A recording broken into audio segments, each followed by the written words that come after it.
Yo. Oh, we're doing.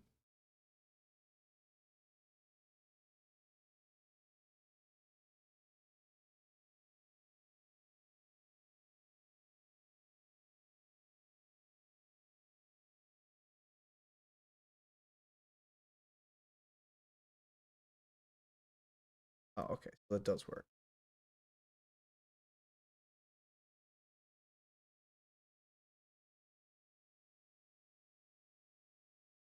We're doing. Oh,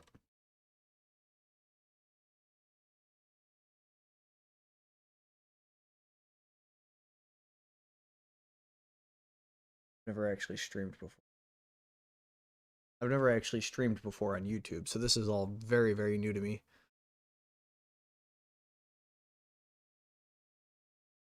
Okay. Oh, whoops. I don't want that. Also turn that down a lot because we don't need to hear really anything in the background.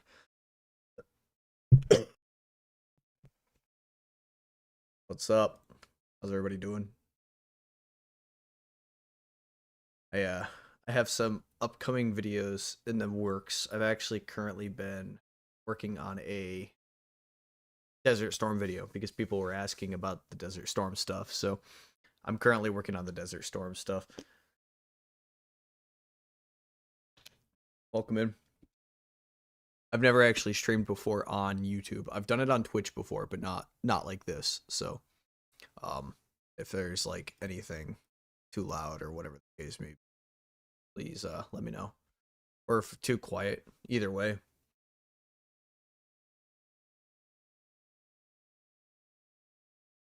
Just here to answer any questions anybody may have.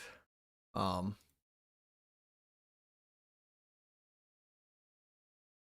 let's see. Okay.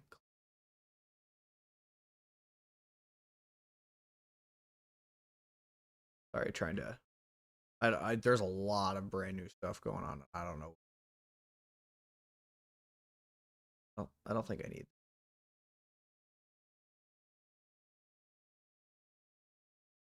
I think we're okay.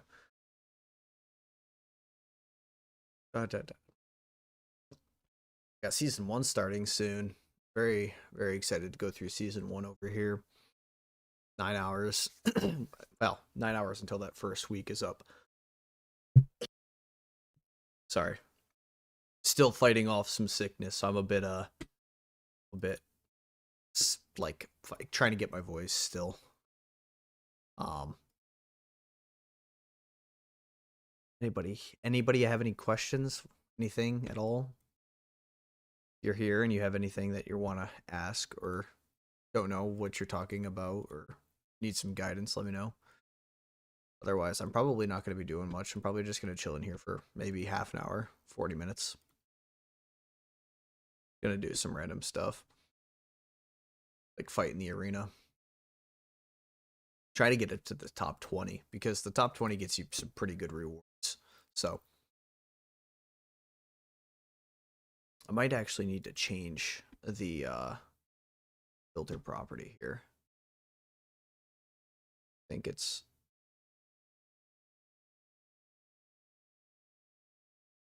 okay. What about there? I think that should be better. I think it should like stop me from cutting in and out. Sorry for anybody that's in here. I'm still learning how to stream on YouTube. I've never done it before. This is brand new to me. I have not done this very much. So I have streamed on Twitch before, but it's very, very different over on Twitch compared to here. Um, if you're here, welcome in. Just pretty much doing nothing a whole lot. I just wanted to stop in for half an hour and pretty much talk about what's going on.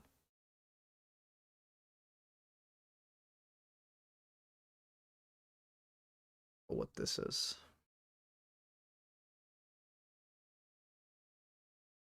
How did I get there? Okay.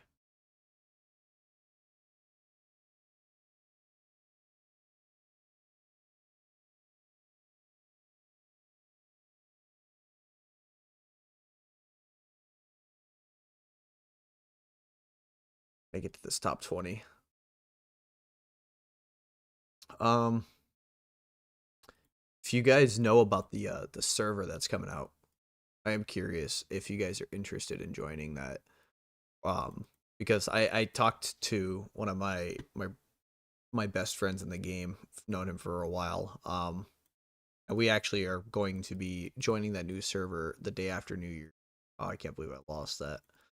Um, and so when that happens, I'm going to probably make an announcement over here on YouTube. And just pretty much say, hey, I'm starting a new server with X, Y, and Z, or the number of the server maybe. It's kind of going to be a way for me to pretty much having a whole other series on YouTube about starting from scratch and about how to move forward and what my steps are when I'm creating a new alliance, or not a new alliance, but a new account on a new server. So I do know for a fact that that's going to be happening later this week. I think it's going to be Wednesday or Thursday. I haven't necessarily decided which day, but I do have both days available. And when that time comes, I'm probably going to be streaming as well as simultaneously also recording that whole session just so I can kind of walk people through everything. I've never actually, fun fact, I've never actually done a voiceover on anything. Typically, when I'm making a video, I'm doing it simultaneously. I'm voicing as I'm making the video. So it'll be my first time doing that probably here ever. I did, as I said, I did start to record my Desert Storm tactics and guides video because people were asking for that before, and when that happened, I didn't really know how to go about it. But I was finally able to actually record a Desert Storm session for the first time, pretty much ever. So I recorded that. I have that in the making. I do plan on probably trying to get that up this week. It is a bit trickier to kind of go over because when I went into the Desert Storm, I didn't really have an idea that I was actually making the video. I just started recording. So I did a lot of stuff like out of whack, out of differentiation and stuff like that. So I got to do a voiceover, but then I have to puzzleify or whatever you want to do, put the puzzle together on how to make that video and put it up for you guys. Pretty much, I'm not going to be doing like a whole Desert Storm overview, but what I do plan on doing is just kind of going over the tactics and what we do in Trev, because it can definitely be a bit tricky if you go into Desert Storm without a plan, right? I think everybody knows that. And it gives you really good rewards if you win. Don't get me wrong, you get good rewards even if you lose, but obviously, who doesn't want to? So that'll be coming out this upcoming week, probably. I don't even know. Depending on, it's going to really depend on how this week goes with New Year's because of the whole creating a new account on a new server thing. It's really going to vary on that. And I may not even actually end up using that Desert Storm video to upload this week due to the fact that I might just go into it to the next one, the next server, and start using that server to make a lot of the videos and using this one to make the guides overall. But we did finally get the professional hall over here in our off season, and I say finally, we got it about a week ago, but we finally have the countdown going into season 1. Very, very excited about season 1. There's a lot of questions that I've been getting asked about season 1, and those guides will be coming out as soon as possible. As soon as this season actually drops, I will be doing in-depth guides and stuff like that for season 1. Pretty much everything you can imagine, and I think the number one thing that I'm going to have questions on is going to be, well, the two things I'm going to have a lot of questions on are going to be professions and virus resistance, and I will answer both of those questions, comments, and concerns as much as possible. Otherwise, I don't have a whole lot for season 1 yet. I mean, I do have a lot of guides, but I didn't want to make content based on season 1, as I said in my previous video. I don't want to make content based on season 1 without actually having the season in front of me so I can show you guys what is actually there, what to expect. I know it sucks, especially for the people that are trying to prep going into season 1, but this is probably the best way for me to do it for everybody to understand it properly.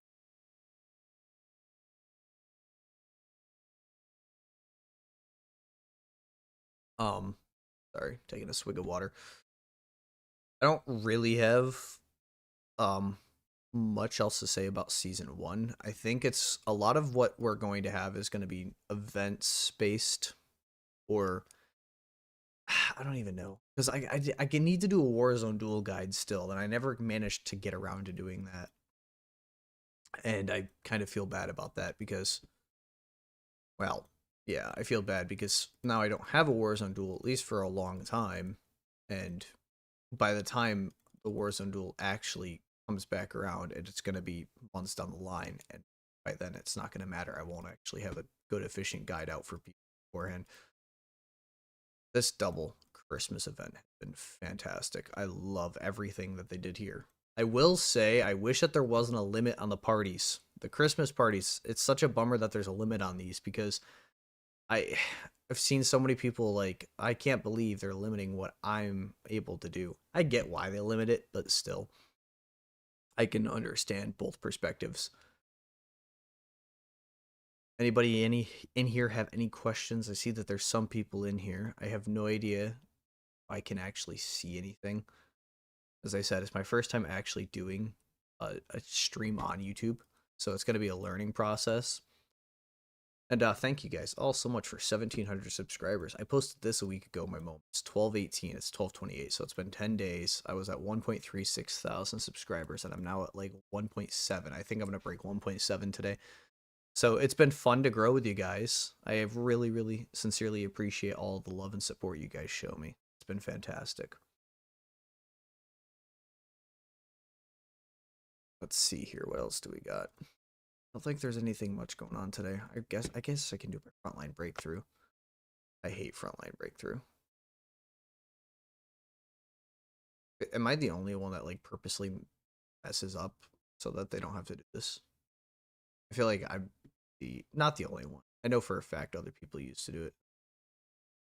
Because the person that taught me how to do it, well, the person that told me that he just skips all this I used to play with, so I know for a fact for at that other people do this. Okay. Oh my goodness. Oh my goodness. Well, this is why I don't play Frontline Breakthrough. I hate Frontline Breakthrough, especially on the computer, man. It sucks. I don't know if you guys have tried it on the computer, but it sucks. A lot of the times I'm just purposely dying so I can just get my call it a day. Um, but yeah, I got the drone skin. I'm very very excited about that. Yeah, I love that. The little I wish that the gingerbread one came out for this event because the gingerbread Christmas drone skin is my favorite. Um, right here. Well, the I don't know why I said ginger. Wow, the reindeer Rudolph. I wish that this came back out. I don't think it's ever going to. Maybe I'm wrong. Maybe it's in the store somewhere. I can't remember though for the life of me. Let's go. Somebody hit my trucks. That's okay. Let's go hunt some trucks for today. Hope everybody had good holidays.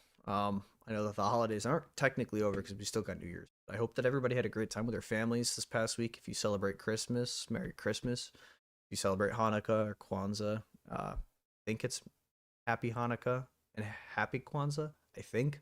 Correct me if I'm wrong. Um, I had a pretty good week. I did a lot. Did a lot with my family. So that was I spent every single day doing something from Monday through Friday. And then even today, I have to go do something today. So we'll see how that goes.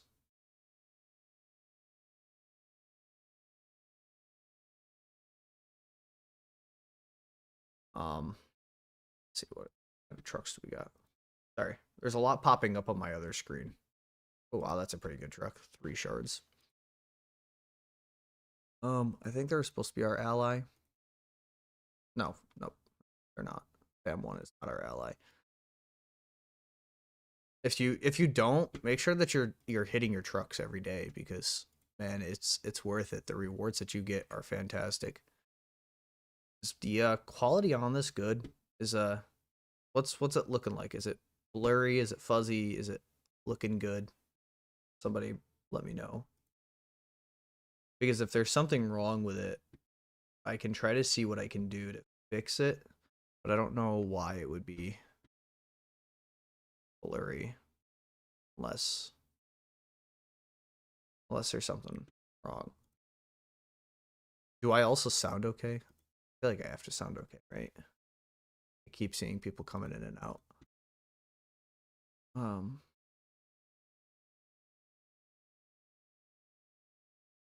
so we actually recently had a predicament on our whole our fight day, our Buster Day, which was yesterday. We ended up facing off against an ally, which is going to be pretty common, especially as you get through your seasons, because you're going to ally with people, and you guys are going to be matched against each other quite often in a bracket. And when that bracket comes around, you unfortunately will not always have the chance to avoid that. So, is there? Oh, that's why. Okay, so there is good quality. Okay, sorry. You don't always have the option to avoid it. Sometimes you're just thrusted into an unfortunate situation where what happened? It's a Gab 4 million. How you won? Um, I don't necessarily know what you're referencing to. Maybe you're talking about this.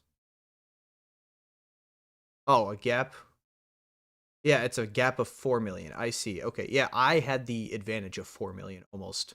So that's how I ended up winning that one. I had the advantage there. And then the other one wasn't even really close competition. Good catch though. That's actually something I was going to talk to everybody about. Making sure that you're actually reading your like battle reports is so important because it's going to give you the baseline for what you need to improve, right? I was considered a whale for a while, and most people probably still would because my team is, 25 million March and I have T10s. I would consider myself a whale, but I wouldn't consider myself like top tier whale. So I often actually end up facing people that are, quite stronger than me. And if I go through here, just yesterday, there was somebody in my server much stronger than me. Now, I knew he was going to beat me every time we fought, but I also knew, and this is something I'm going to touch on in my Desert Storm video also, I also knew that I needed to sacrifice essentially myself and what I was doing, my troops, my heroes. I needed to sacrifice that to protect the smaller members of my alliance. So like here in this fight, there was almost a 5 million gap. Yeah, yeah, awesome. Glad you understand that. There's almost a 5 million gap between me and this guy, and he whooped my butt every time we fought.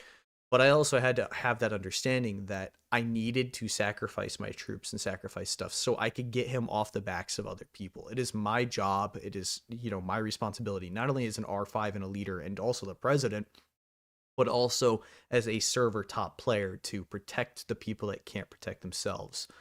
I would no longer consider myself even a top 5 player in the server due to my lack of spending over the past few months. I do have reasonings for my lack of spending, but you'll see like it just across the board he beats me in everything, tech, chip level, units, morale. And so I just get obliterated every time we face. I think if I can find um can't remember where. That's Zombie Siege. Okay, so yeah, this is from the Desert Storm yesterday. This is a great one. Defeated into an attack. I defeated him, right? Well, technically I lost the battle, but this is why it's so important to look and read. This Otani guy we were facing off yesterday in Desert Storm, and I was waiting for him to make his move, and then I attacked him afterwards. Now, he had two squads on the wall. He had his tank squad here, and he had his missile squad here. Now, I should beat both of them, right? Because I do have the advantage, but I'm also facing two versus him only facing one.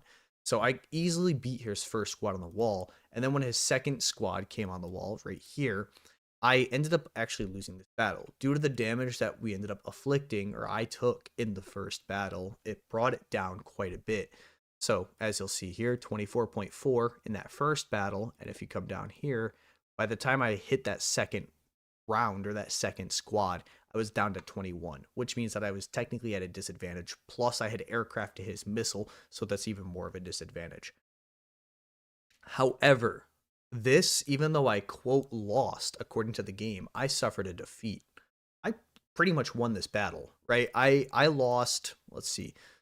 I made 1,270 go to the hospital, and then I also made another 1,100. So I made almost 2,500 troops go to the hospital, and meanwhile I had 1,300 go to the hospital. So I doubled the amount of troops that went to the hospital for him. I did double the amount of damage, or whatever the case may be. So I actually ended up winning this battle. So 10 times out of 10, I'm going to come home burning if this happens. My squad is going to suffer, quote, defeat.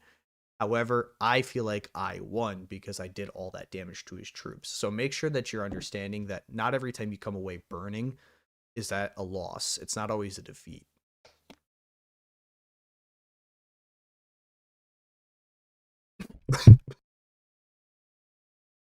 Sorry, choking on water. Oh, wrong pipe. Oh, sorry. Okay, I think we're good. But yeah. Anybody have any questions at all about battle reports, or I'm gonna try to drink some more water. Yes, Larry. Sorry.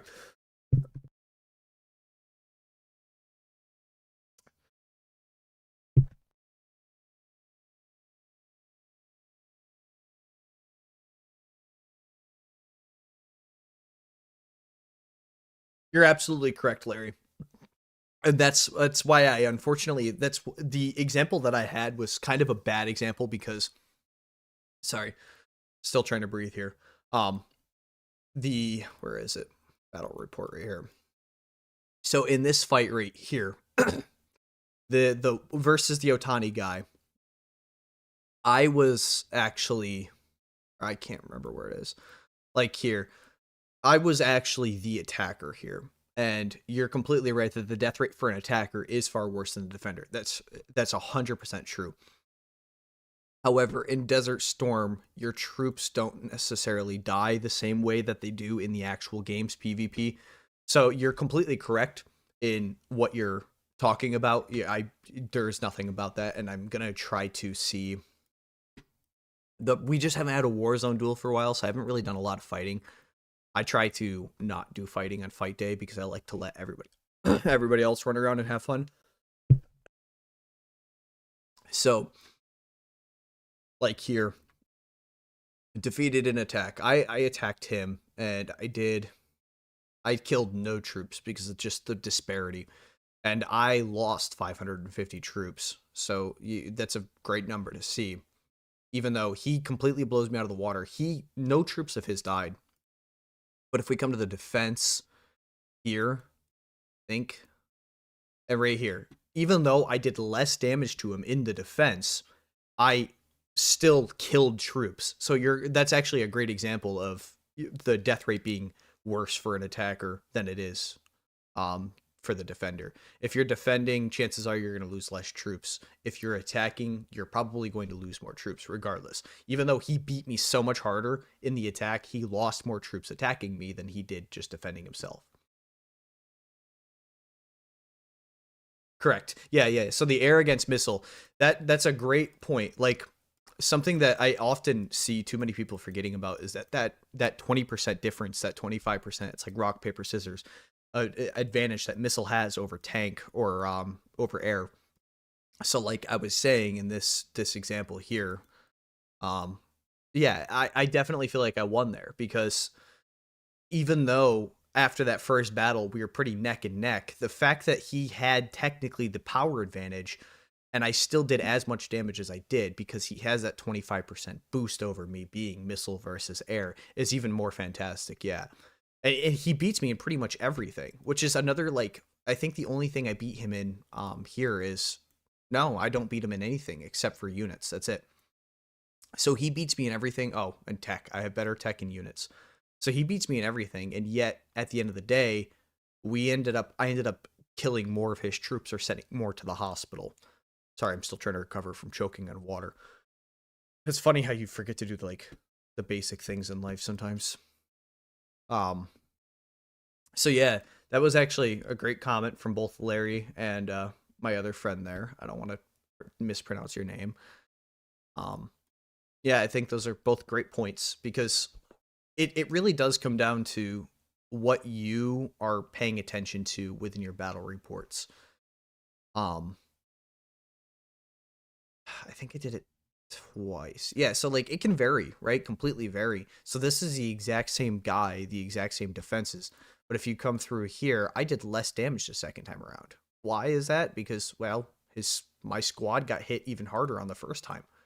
So you're not always going to have the exact same outcome from the same fights. You could hit a guy 10 times out of 10 and you're going to win 5 times out of 10. You're not going to win every single time if it's close, if it's neck and neck. That's a very very common thing is if you're kind of close, Hussein or Hussein, Hussein or Hussein, first or second one. Um, it's very common that that actually happens. That you will have relatively even squads, and sometimes you'll win, sometimes you'll lose. It's very, very, very common. Either way, I'm glad to have you guys here. Thanks for stopping in. Anybody have any questions they want answered? Anything before I continue blabbering on about stuff that maybe nobody cares about? I'll give you guys just a minute or so.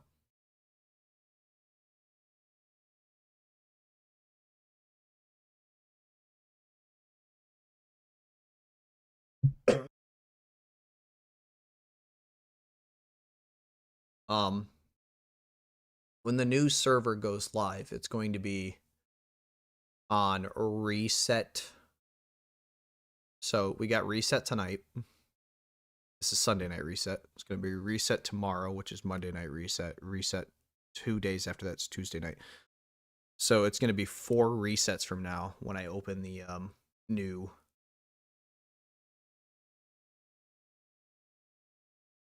server. The second one, Hussein. Okay, nice. Thank you, Hussein, for clarifying. I want to make sure I'm pronouncing your name correctly. Don't want to uh, misdo that. Larry, the same grouping for season 1. Are we actually? Because I think that our grouping is. I thought it went up to 1795. Yeah, it did. So you're in the grouping after us, slightly after. We're in 92, 86, 95, 84, 81, 91, and 83. So that's where that's our grouping. It's gonna be kind of interesting to see because of like all the top alliances here. We're allied with every single top alliance in all of these servers except for 83. Actually, no, I think even 83 we're allied with the top alliance. Can't remember who the top alliance is over here. Yep, yep. So we're allied with them too. So it's gonna be interesting. Yeah, yeah, very close, Larry. Um, it's kind of interesting because the last time that I did the season 1 was almost a year ago at this point, and the grouping was slightly different. Like this entire tab was slightly different. This never happened before. We never had this like week ahead of time. Like we're still a week out. I'm assuming you are as well, Larry, but we're still a week out. And yet for some reason we have access to some of the stuff before. I'm assuming that's just normal now, but it was never normal. You're in 88. I remember you commented on one of my videos, Hussein. I do remember that.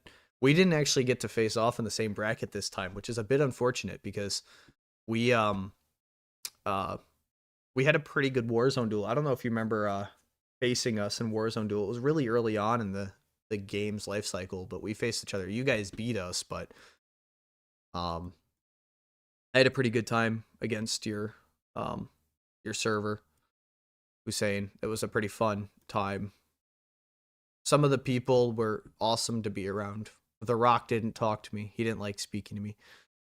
I don't know what happened there. But then I also heard that one of the whales has somebody else that took over the account. I don't know. I talked to them a little bit. They're super nice people. Wonder if I can. Is it still? Wonder. Is Two Boar still there? He is. I haven't spoken to him. I hope he's okay. Um, There you guys are. What alliance are you in, Hussein? This is this is you. Give you a shout out if you want to shout out. If not, um yeah, this is a monster server. Yeah, you guys in 1788, you guys are a monster server. It's it's actually kind of a bit scary. Yeah. I know the rock. Yeah, you guys are just a monster server across the board. I've spoken to quite a few of you. Rystick, I've spoken to. Um, Tubor, I spoke to a P1M or COD1, who now has somebody else owning that account. Spoke to them quite a bit. You're in Fury. I don't think I've ever actually spoken to anybody over there. To be fair, I do speak with a lot of people at the same time, so but yeah, you guys are a monster server. 6.7, 6.6, 6.2. You guys are huge. Like compared to us even. It's you guys are just monsters compared to us. We're a decent server. We're a decent I would say like a slightly above average, but like that's pretty much where we're at. We don't have, mega whales like all the other servers. You guys have The Rock. 95 has pretty much everybody from LDCX. All of these guys are monsters. 96 has King Turk, monster. 91 has King and Spart, I think. Your name is.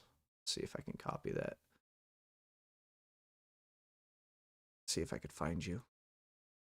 If I go back, I'll look for you. But yeah, like we don't really have any mega whales here. I mean, you'll see our strongest right now is actually Honda, and in terms of at least hero power, like we have across the board. As I said, I fell. I haven't been spending as much as the rest of them, but yeah, I'm at 67. But our strongest is only at 86. Like everybody else kind of blows us out of the water when it comes to that. Um, this is kind of like this is a tricky thing to be in, a tricky situation, because I'm going to be president going into season 1, because I think to clarify, I think there's one more capital event starting next week, so we'll see how that goes. But um if that happens again, I will be president going into season 1.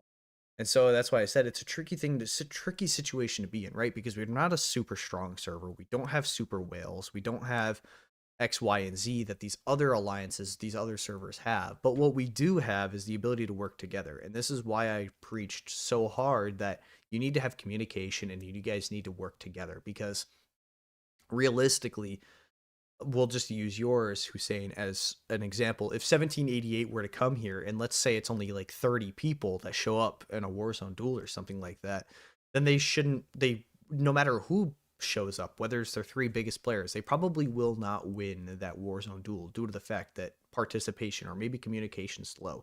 So it's very, very important that you guys, I'm going to keep reiterating this until the end of the time, very, very important that you are constantly building those relationships and keeping your server healthy and steadily together. Um, the Christmas event was kind of fun. I will say I thoroughly enjoyed this Christmas event. I thought that the gift train was awesome. I thought that everything about this was great. I personally went for everything drone and deco, and obviously hero stuff. The hero XP I only took because I'm so close to maxing out 150 for all of my UR heroes. That's going to be a nice accomplishment once I get there. That'll be very, very nice to get to. Um, I always have stuff cooking in the background, as you can see. I'm level 30 and I have T10s, but that doesn't mean I stop cooking. So we'll kind of touch on it. I guess we'll jump into it a little bit now. Professions is definitely an interesting thing to be prepared for, because of the fact that season 1 and who you are as a player is going to be built on so much by profession. You need to pick the right one that's meant for you. Now, I'm going to recommend for probably anybody in this call, if unless you're a whale, I would recommend going for engineer here. Now, engineer is a great thing. It's going to help you upgrade your levels. It's going to help you upgrade your tech. It's going to do all of that for you. It's going to be huge. Um, if you are already close or already past T10s, and I mean very close, right? Like if I go over here to the tech tree, I click on special forces and you come down here. If you have like maybe 4 or 5 of these left, I would go war leader. But if you're not even close, or maybe you're only halfway through, I would go engineer. Now, it's not like these are, solidified. You can always change your profession in the future with a way around. But professions is very important that you're picking one that's best for you. So for me, I picked war leader due to the fact that I'm already way past T10s, and when season 1 comes around, it's going to be one of my responsibilities is going to be protecting the server from other individuals.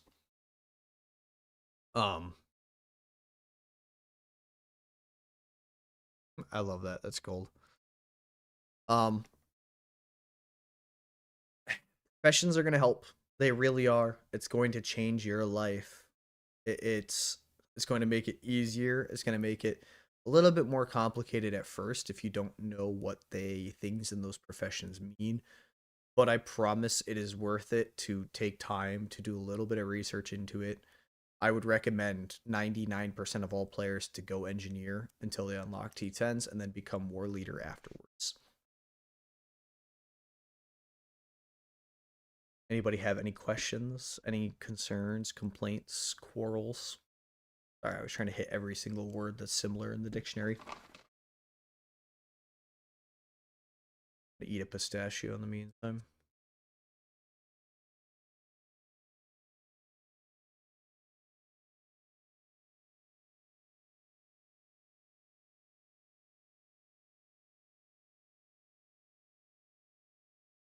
Yeah, exactly, Hussein. Like right on the money. It's working together. It's so important. It's so important.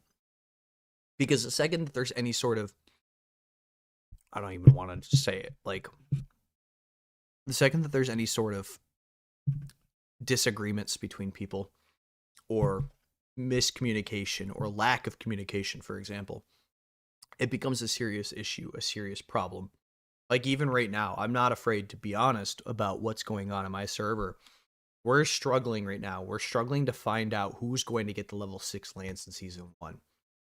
You know, it's kind of like we have 4 very deserving alliances that deserve it.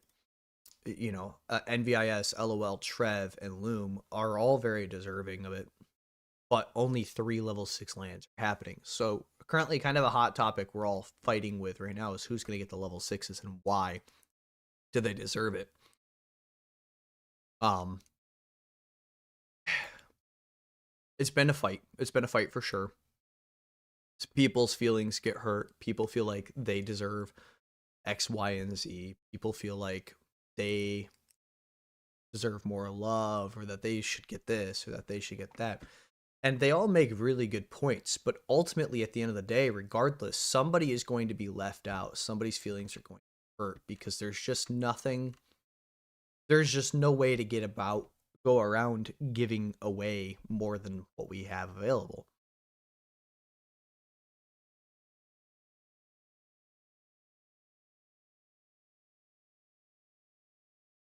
Do I sound good to you guys, by the way? I'm just trying to make sure my mic coming across good.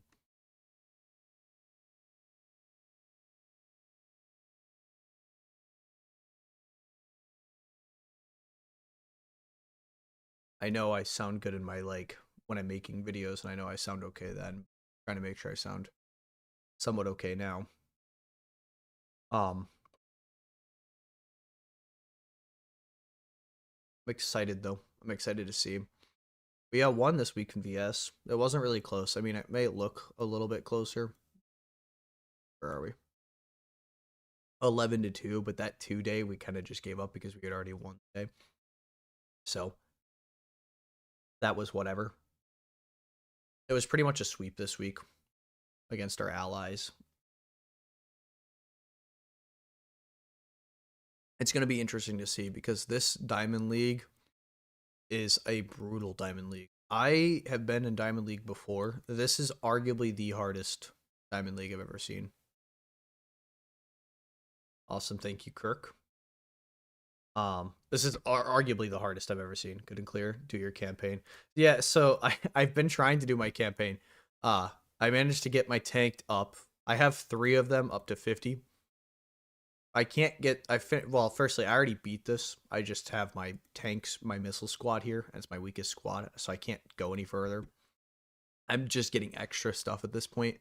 But I already did beat the other 2 completely for today. I just don't, my missile squad's just not strong enough to do that. Thank you guys for telling me I'm good and clear. Sorry, squirrel brain. I can't remember where I was.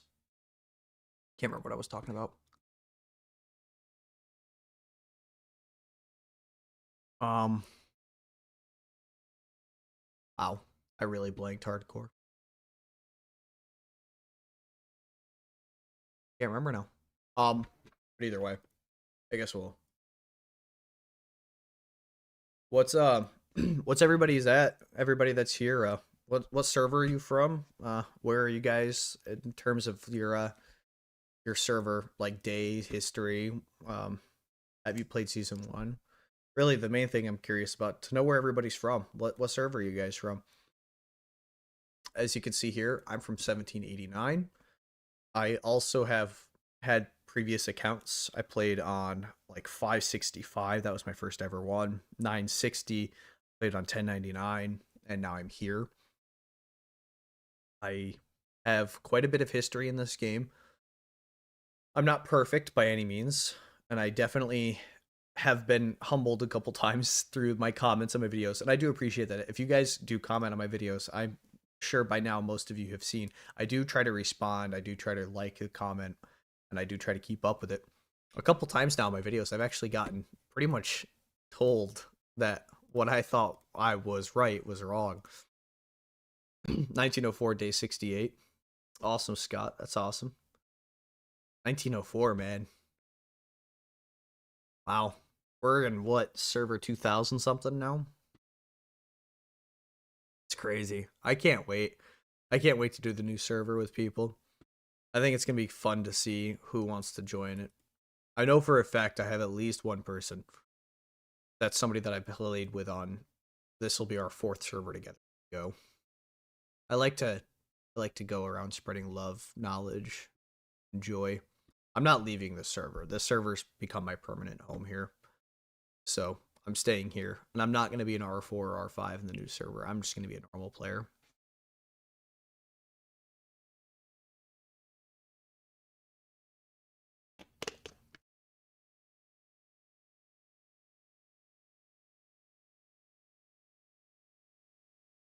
Yeah, Nunez. I am in technically I'm in season 0. I'm technically in off season.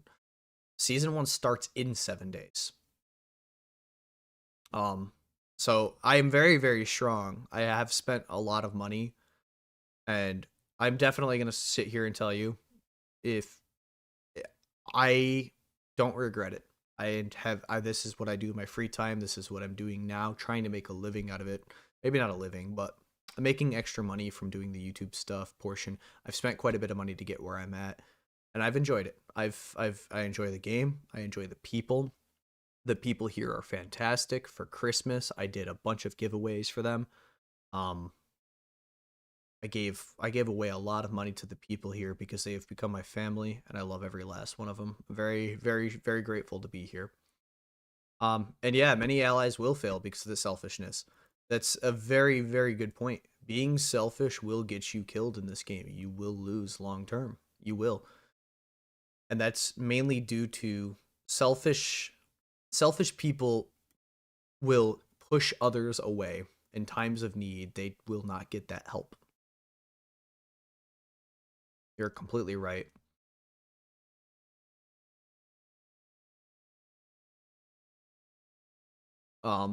If you're curious, my squad 1 is currently at 24.53. And it's going to be even higher because I finally got enough drone parts this week to get past a level 135 drone. I'm so excited.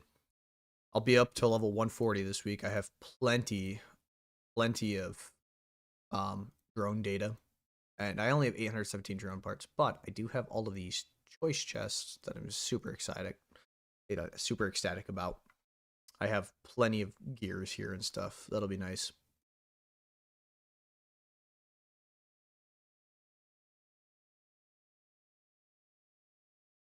Although I'm so tore because I don't know what's better to get the drone component boxes or the drone parts. I don't know. I don't know. I'm like halfway happy.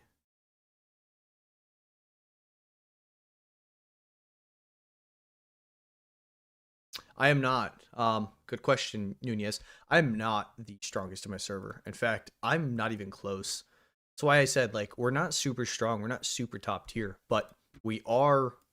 We have a lot of players that are around the same as me that have maybe not sunk as much money as some of the mega whales, but a lot of these people have put a lot of time, money, and effort in. So right now, I'm like in terms of total power, you just saw I'm 11th. In terms of hero power, I'm 10th.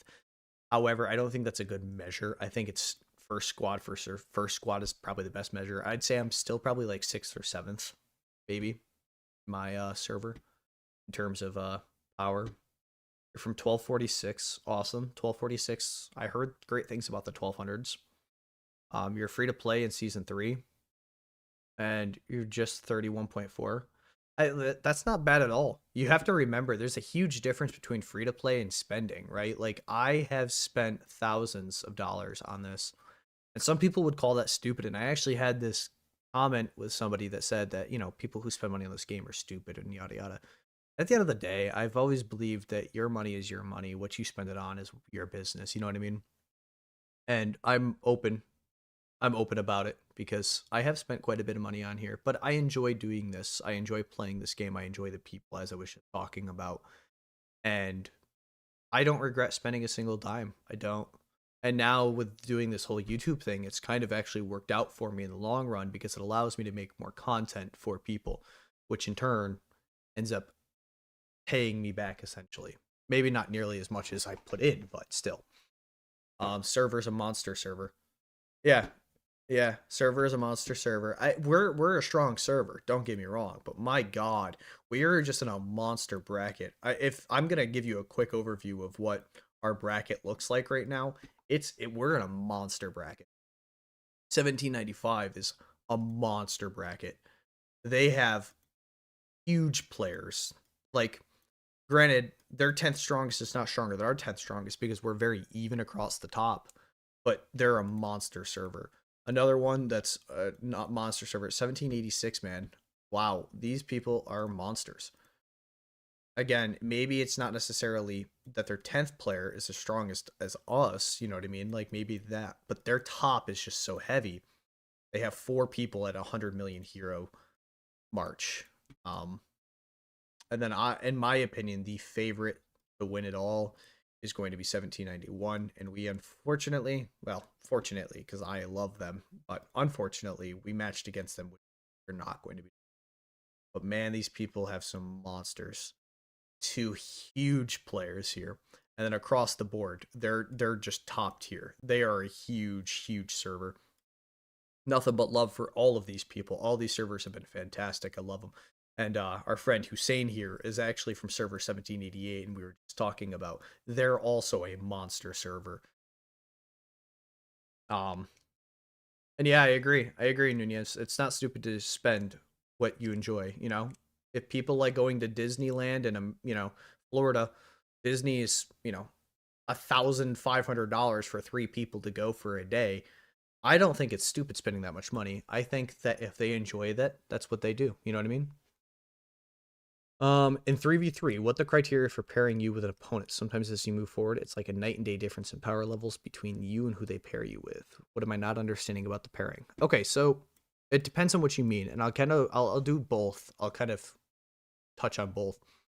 So in terms of what servers they match you up against, it's kind of pretty much completely at random. What I will say though is what I've noticed is that 1789, which is my server, 95 and 96 have pretty much matched up against each other every single 3v3 arena.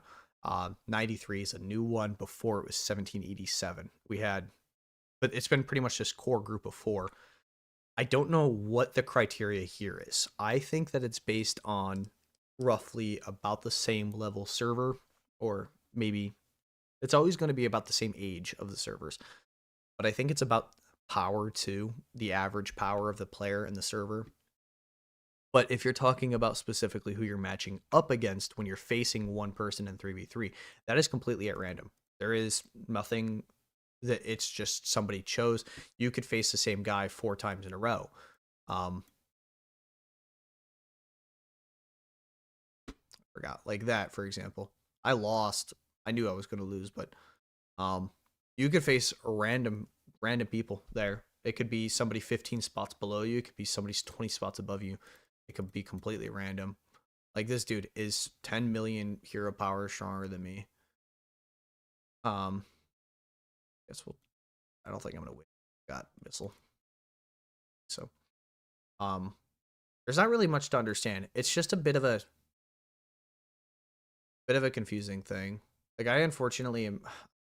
I'm still gonna finish top 40, which is fine, but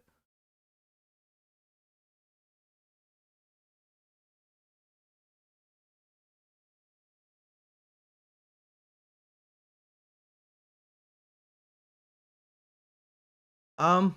So I to kind it's tough, right? Like I think everybody deserves to be able to play this game, and everybody should have fun doing it their way. And that's why I try to have guides for everybody across the board. All of the I'll go to one of my alliance mails here. Um, Virus resistance for PvP. All of my guides that I send out typically have something for each variation of player, right? For the free to play, for the minimal spenders, or for the big spenders. I do agree that these games definitely cater towards people that are spending. There is no doubt about that. But that's not necessarily a bad thing. And I feel like in the day and age that we live in, 99% of all games are meant towards people that spend money, right? Um I think yeah, Hussein, that's a great point. Like to go right off with Nunez, I think it really just varies on the people that you're talking to, right? I think that the more people that are there, the more active your server is, the more open people are to conversation. We have a great time in my alliance. We have a great time in our server. Sure, there's a couple trolls, and that's going to happen no matter where you're at.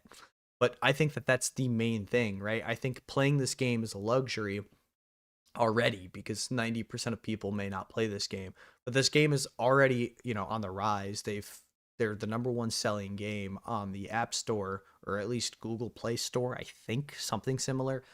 It's just going to continue to grow, and I think that everybody has the opportunity to play it, free to play or heavy spenders, and everybody in between. It's just about understanding and realizing what you are. If you're a minimal spender, you're not going to keep up with the whale. I'm a pretty heavy spender, and even I have realized I can't keep up with some of these other people. Um, and I don't want to. They're spending a lot more money than I want to spend on this game.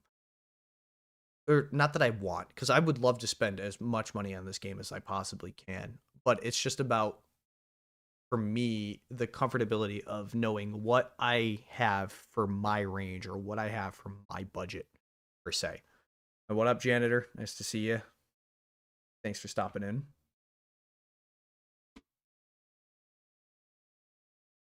Um,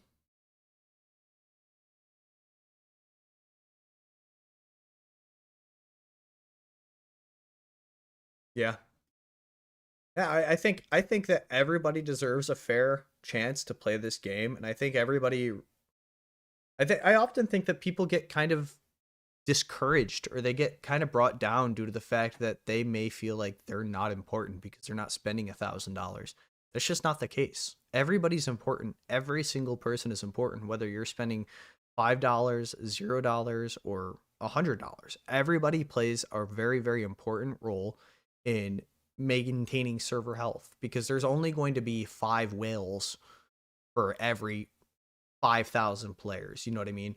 Like if I go across our brackets here, of our 8 alliances or our 8 servers here, there might be 20 whales, but there's also, 10,000 people among these servers that is actively playing the game.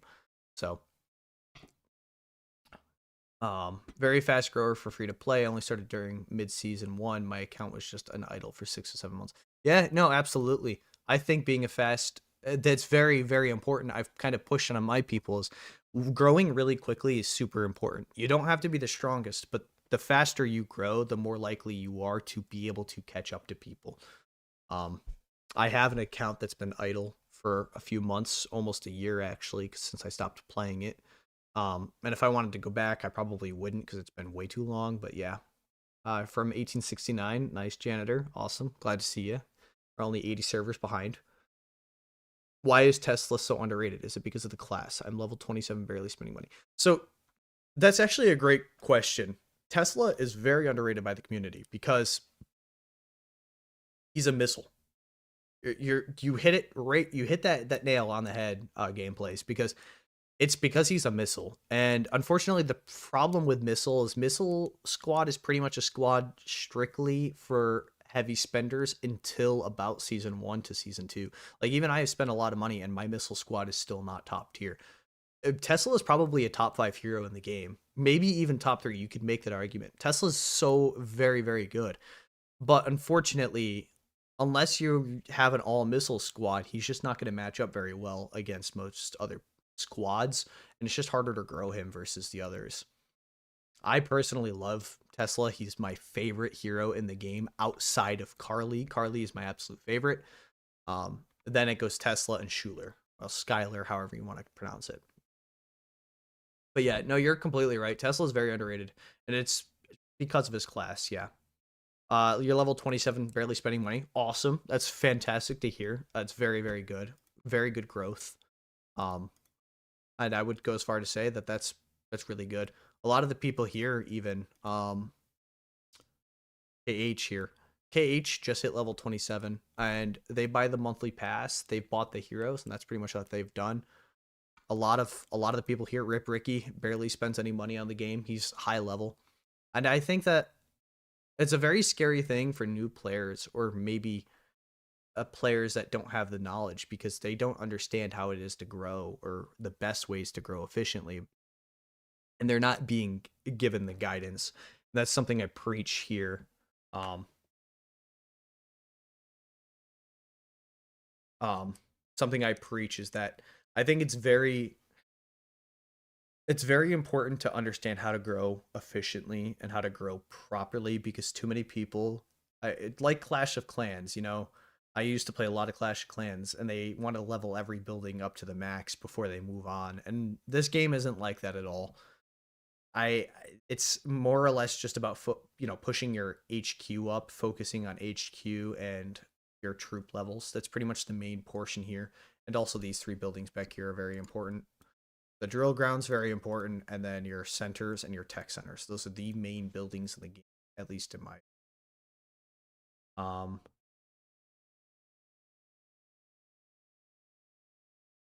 yeah, yeah, Hussein, that's it, I don't. I think the main thing for this game is the people. I would miss the people, definitely. That would be a huge thing. I would. I hated leaving my old server, but I had a lot go on in my real life, and I had to leave due to circumstances that I definitely wish were different. But at the time, I needed to take a break from the game. I took a break. I came back, and that's why I'm here. That's how I ended up here. Go back to Nunez. I grow faster than most low spenders because I farm harder during zombie invasion. Resources equal powers.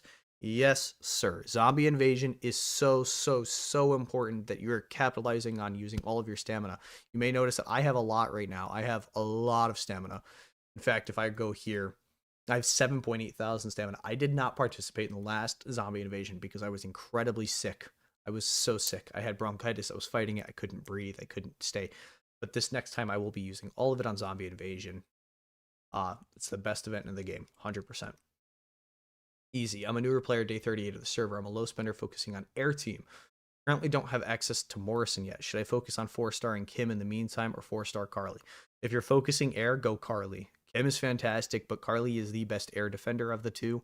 And if you're gonna end up going air in the future anyway, focus on Carly. I personally, she's my strongest hero, and there's a good reason for it. She's my strongest hero, and I don't regret it. Very first hero I had 5-starred was Kim.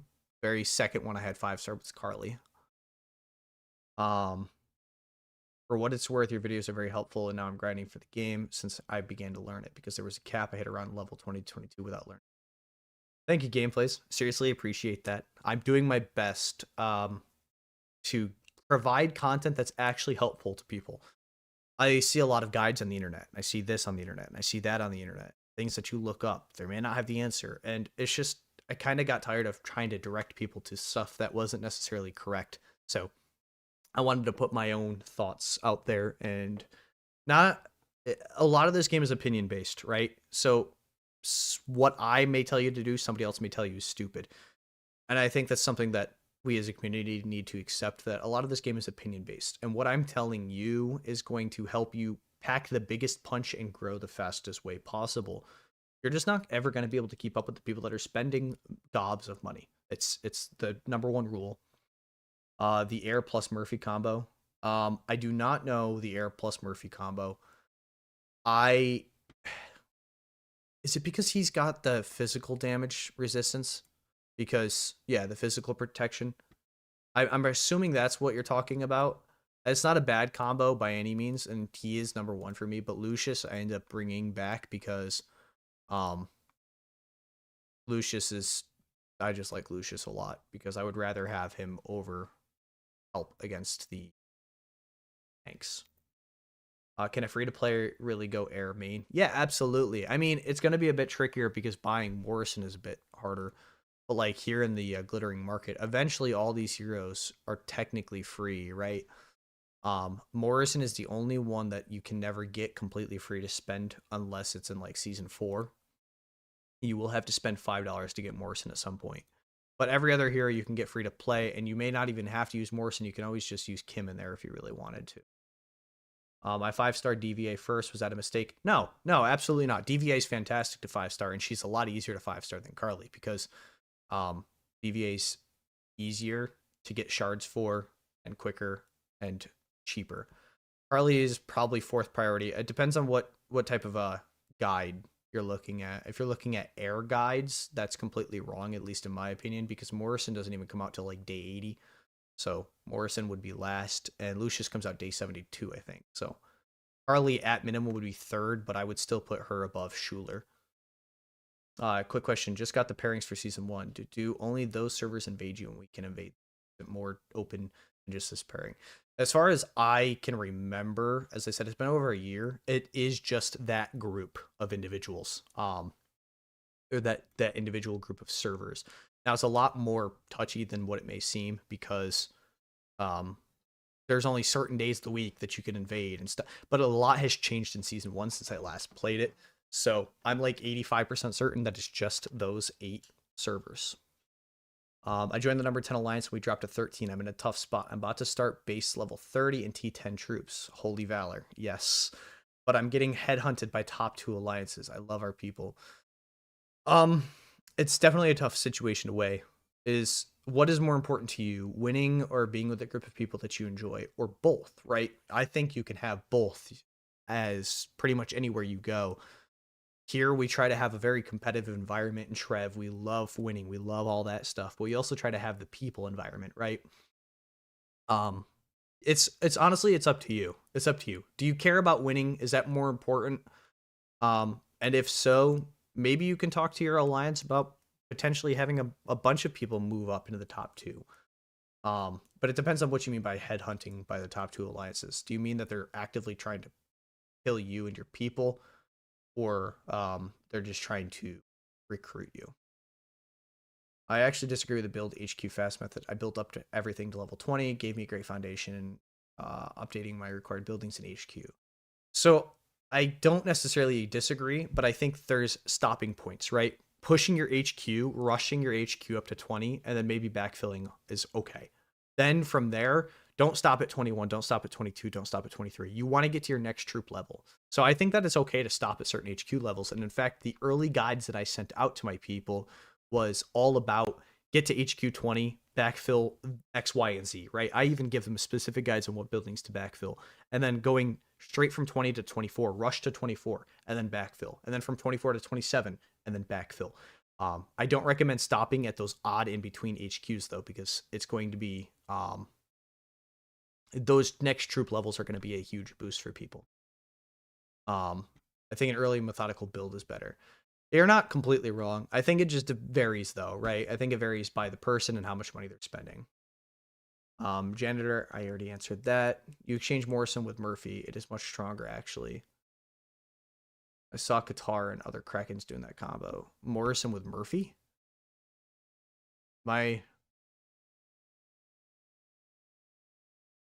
Why Morrison or Lucius? Sorry, I've never seen that before. For attackers, it's the laser, but what are the best gadgets for defenders? Sorry, extremely basic questions. No basic question. You're asking questions and you want to know the answer to, I'm gonna give them to you.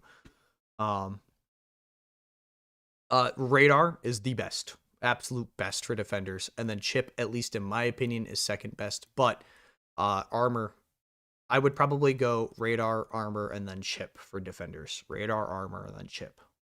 Radar is the best everything because energy damage is pretty much the only thing that heroes do until missiles come out.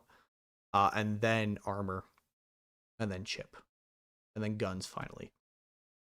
I've been playing since late August, early September. I'm just now reaching 28. Just did this past week and a half from 26 to 28. Did I level up too fast because I'm beating?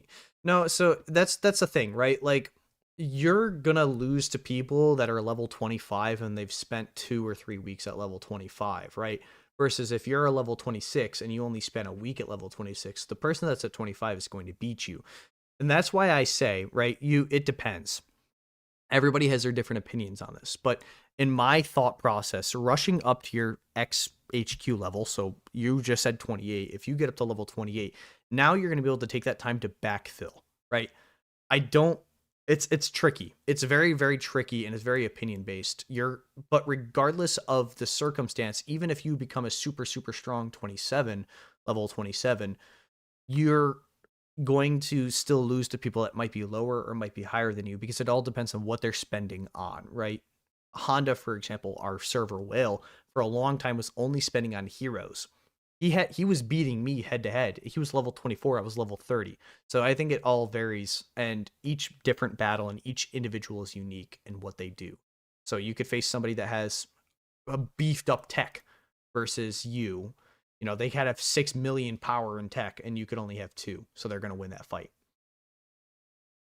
Yeah, I would say so. The thing about being level 28 before going up to 29, I think that's very important because level 30 is the holy grail, at least until season 3 comes around or something similar. But unless you're close to T10s, I would chill at 28 for a while and just try to backfill some of those buildings like your tank or your air center and focus on upgrading your barracks and your tech. How many energy damage heroes do I have in my team? It's a good question. I think they're all energy damage except for Morrison. Schuler's energy damage, Morrison's physical damage, and DVA's energy damage. But in terms of defense, both Carly and Lucius focus on energy. Talking to leader about merger. Yeah, of course, janitor. Good luck with that. I hope that works out for you. You lost me, Kirk. Can anybody else hear me? Is it on my end it says that I have audio. Can you guys hear me? Before I answer any questions, I'm just curious.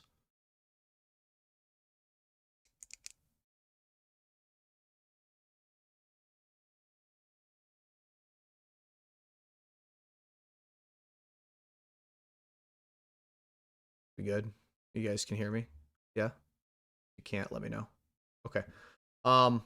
Sorry, since I'm fairly new to this, do you review accounts looking for recommendations? I have not started. That might be something that I do in the future. I've thought about it a little bit. The tricky part with that is that I don't want to have error people's information out without them asking for it, if that makes sense, people's accounts. So that might be something I look to do in the future. I could definitely plan that. What happens if someone ashes you? Do you have to restart? Nope. It just, you pretty much just lose troops, lots of troops, and then you just rebuild them. Ashing is not that big of a deal. It's just about getting zeroed and having to rebuild troops. You don't lose all of your troops, but you do lose a good majority. You don't have to restart your levels or anything like that, though. No. May I ask why you're such a huge fan of Carly? Yes. So I had a very big fascination with Carly in my last server. Once I learned the basics, or not the basics, the ins and outs of them. I love her skills, firstly. I think that all of her skills are great. This debuff, attack reducing the target's energy damage by 14.25. That's such a big deal to me because 80% of all the good heroes in terms of damage all do energy damage, right? Kim is an energy damage fiend. That's what she does. So Carly is a great counter for her, and it's also a great counter for Schuler, who, in my opinion, I know that this is a number one thing that I get hate for. Schuler is, in my opinion, the best attacker in the game due to the fact that she has that stun ability. I also do know that one of these other purple people down there has a stun ability as well. But yeah, Carly, I like her debuffs, I like her skills, and I like the fact that she has such an advantage over other inherently strong players or characters. What's the best way to, or at possible at all, for non-spender to get a decent base skin? The chopper skin. Now, as I was just going over in the glitter market, this is probably the only skin that you're going to be able to get for free unless you get incredibly lucky on one of these events. You just save these glitter coins for a while. Now, I don't recommend actually going for a base skin because you will get free ones once the seasons start rolling around and you save up your season tickets, their season tokens. I wonder if I can just go here. So we'll go to my other server and I'll show you really quickly. Ow, that was loud. We'll go over here and I'll show you this store right here. It's called the season store, right? So you can get base skins here. I am free to play on this server, almost free to play. There's some stuff that I bought, but like I have a base skin here. It's the pyramid. You'll be able to earn them eventually when that time comes, but it's just going to be probably until season 1. But if you didn't want to wait for a season skin, the only one that you can do would be the helicopter skin, but I wouldn't recommend the helicopter skin because there's so many other things to buy in the glittering market. In my opinion, like buying the Valor out of there is more important. Buying even the shards is more important. But really the main killers are going to be the deluxe choice chest and the hero choice chest. Loud and clear. How much of a power boost on your squad is drone level 100? It's very hit or miss because I think a lot of it's going to come down to the fact that it's all about components, skill chips, and everything else. Don't get me wrong, leveling up your drone helps tremendously, as you can see here, just one level what it does. But the component and the skill chips are going to help. The combat boost is going to help once that comes out. So, if you want my honest opinion, it's probably going to be like a 2 or 3 million boost for a good level 100 drone, depending on where you're at with everything else. There's a lot to go into it. How much have you spent roughly to get to where you're at? We're talking well over, oh God, I don't even know. For me, probably seven, maybe a bit more, depending on if you're including all the little stuff that I bought here and there, but roughly about 7, maybe a little bit more. When you are attacking another base, do you ash them for better results? I don't ash anyone. So the only time I really care about ashing bases is if it's firstly Desert Storm, secondly if it's Warzone Duel, because you get points for ashing bases during Warzone Duel, and thirdly if they're just being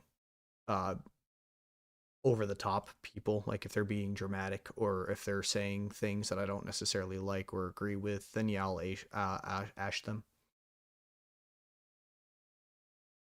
But yeah, ashing I don't really do. I find it to be kind of unsportsmanlike.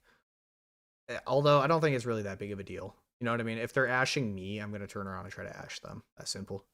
But no, I don't aim to ash people. I just kill their troops if I need them for fight day. After like 4 or 5 hits, that's enough. Same thing with like gathering resources from their bases.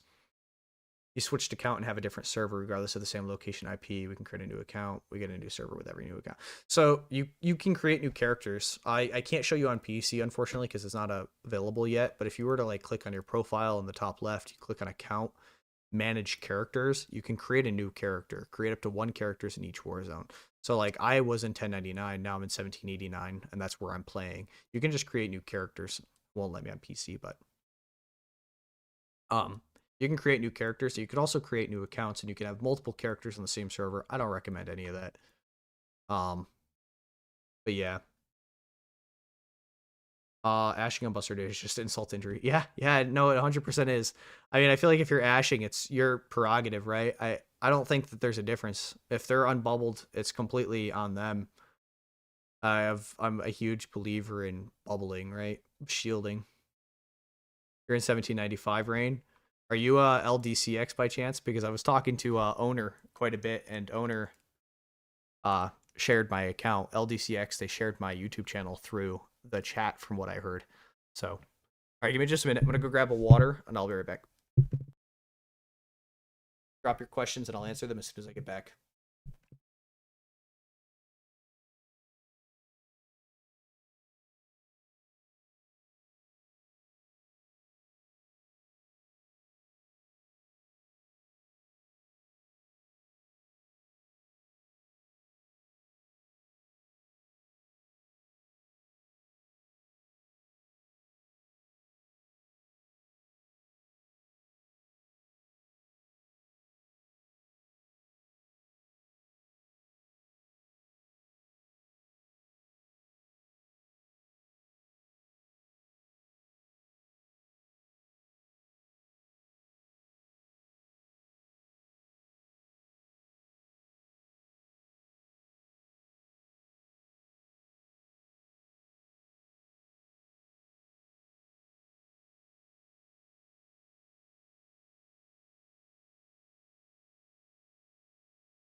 All right. Sorry, I'm back. Yeah, we did go against each other not too long ago, Rain. You guys ended up beating us. It was a good fight. It was a really, really good fight. I think, nah, maybe not. I can't remember who it was. In our last Warzone duel, we had a really good fight. It was like 80% to 80%. It was really close. Um, King Negotiator, only 7K. Why do some people say others have spent like 500K to a mil? Because others have. Other players, other super, super strong players have spent a lot. I have spent a lot. Don't get me wrong. I say 7K. I think it's probably closer to that 10K mark. If you want my personal and honest opinion, I think it's closer. But I spent probably 80% of that in that first 2 weeks. So everything that I've done since then has been kind of just exponentially growing off what I already spent and what I've already earned, which has allowed me to grow a bit more efficiently. Um, but like the things that for me, for example, I've never spent a single dime on is like this store. You could buy out this store and it's like 14,000 a week, I think. If you buy everything out weekly, right? Like the Diamond Store weekly. This technically doesn't have a limit. You can buy as many of those as you want. Um a lot of people have spent actually that much money, you'd be shocked. Owner is a good guy. Owner's fantastic. I love Owner. I have spoke to him quite a bit. It was nice having a conversation with him. Um all of LDCX, I love all of them. Getty's, I love talking to Getty. He's been fun. Um, I was actually talking to one of them. He sent me a car. Our friend over there, King Kuso. King Kuso, I was talking to. He sent me a car. Love King Kuso. Great, great dude. But going back to Negotiator, the difference is right. Like, so power here is exponential in this game. Power is exponential. So I may have only spent 10K, and here I am with a 25 million March almost. But to get to a 26 million march, it's going to cost another $7,000. To get to a 27 march, it's going to cost another 20,000. So it's like for every million that you're adding on after this point, it's just going to be about how much it's going to cost triple or quadruple the amount of money. So, for example, my drone is at 135, but to get to level 140, I'm going to need 4,000 drone parts. 4,000 drone parts, if I were to spend money and buy all those drone parts, would be, if we do any of the math really quickly, is you can buy 300 for 100. That means you can buy 3,000 for $1,000. So that means that I would need to spend what, $4,000? Yeah, $4,000 just to get my drone up to level 145, right? So exponential growth. Just to get my drone up one level is going to cost $4,000. Any hidden tricks for Valor other than events? Not really. Making sure, this is something I will preach every day, making sure that you're hitting all 9 of your boxes in VS is super important.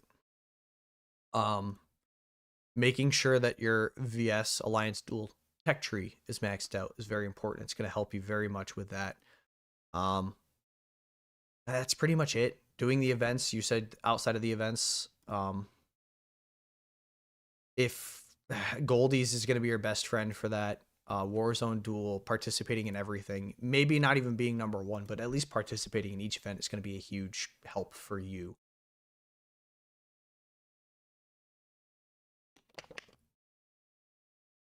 Nomad. So that's actually not. What up, Rain? Appreciate that. Much love. The thing is, like,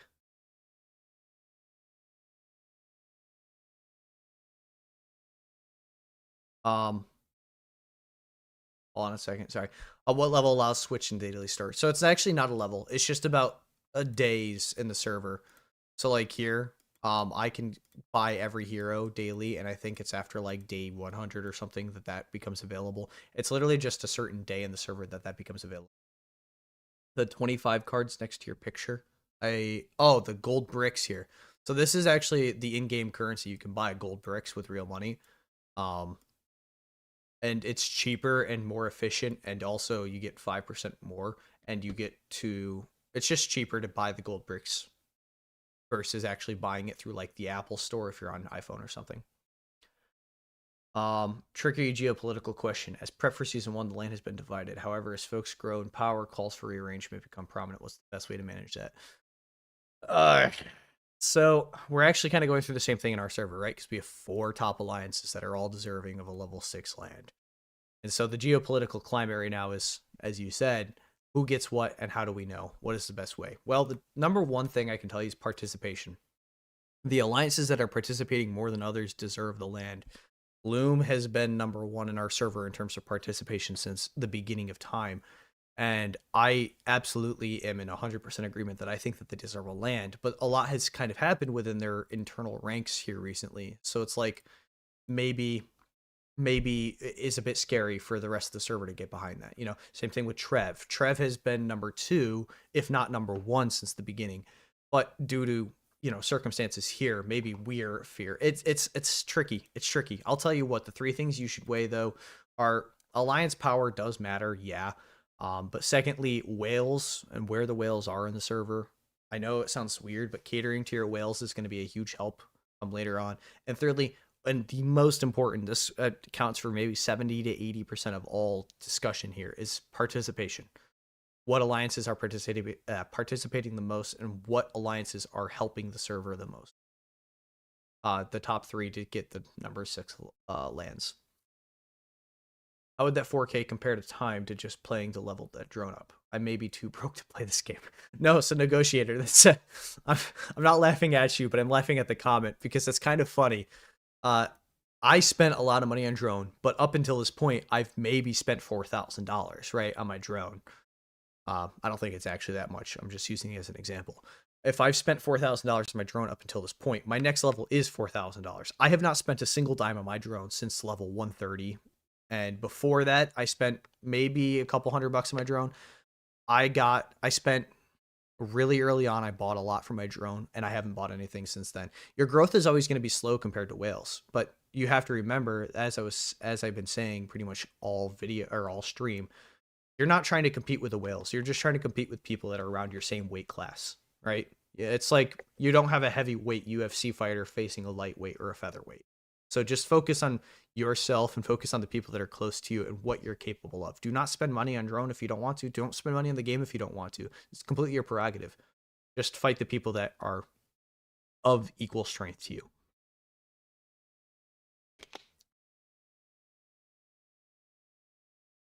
Um, Marquez, to answer that question, you can plunder outside of your own server.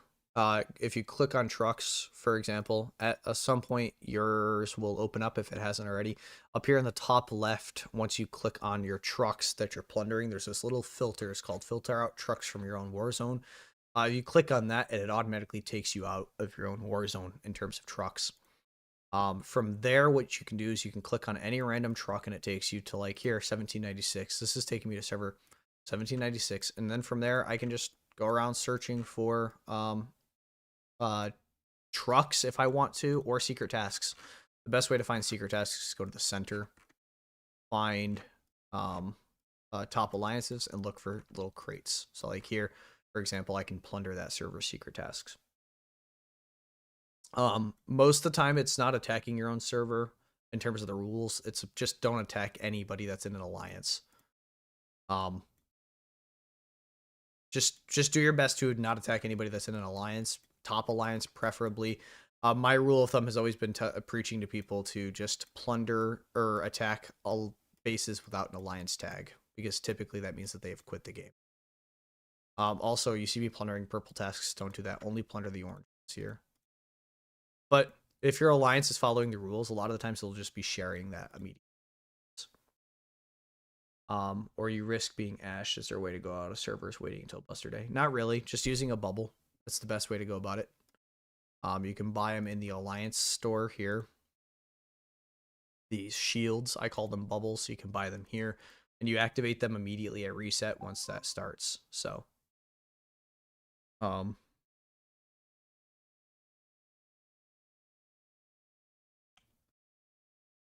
I got a long way to go. I'm only day 24. Yeah. So this game is a marathon, right? A lot of people are going to end up phasing out. A lot of people are going to end up quitting Nomad. It's just the life cycle of not only this game, but pretty much every game. Every game eventually dies, or everything eventually dies. I know it sounds crude, but like, it's not meant to be. So the point is, as long as you're just putting in effort and you're continuing to grow at your own pace, your own rate, that's all that you can do, right? Compete with people around you and have fun. It's a social game, after all. Why not fight over the city? May the best alliance win. Just like your name says, that can be kind of messy.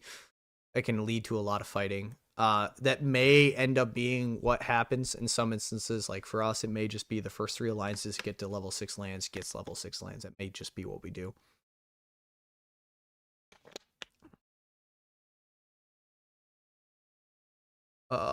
Murphy, Lucius, DVA, Schuler, Sarah, UR was the best lineup. Tested again, tank, but against air.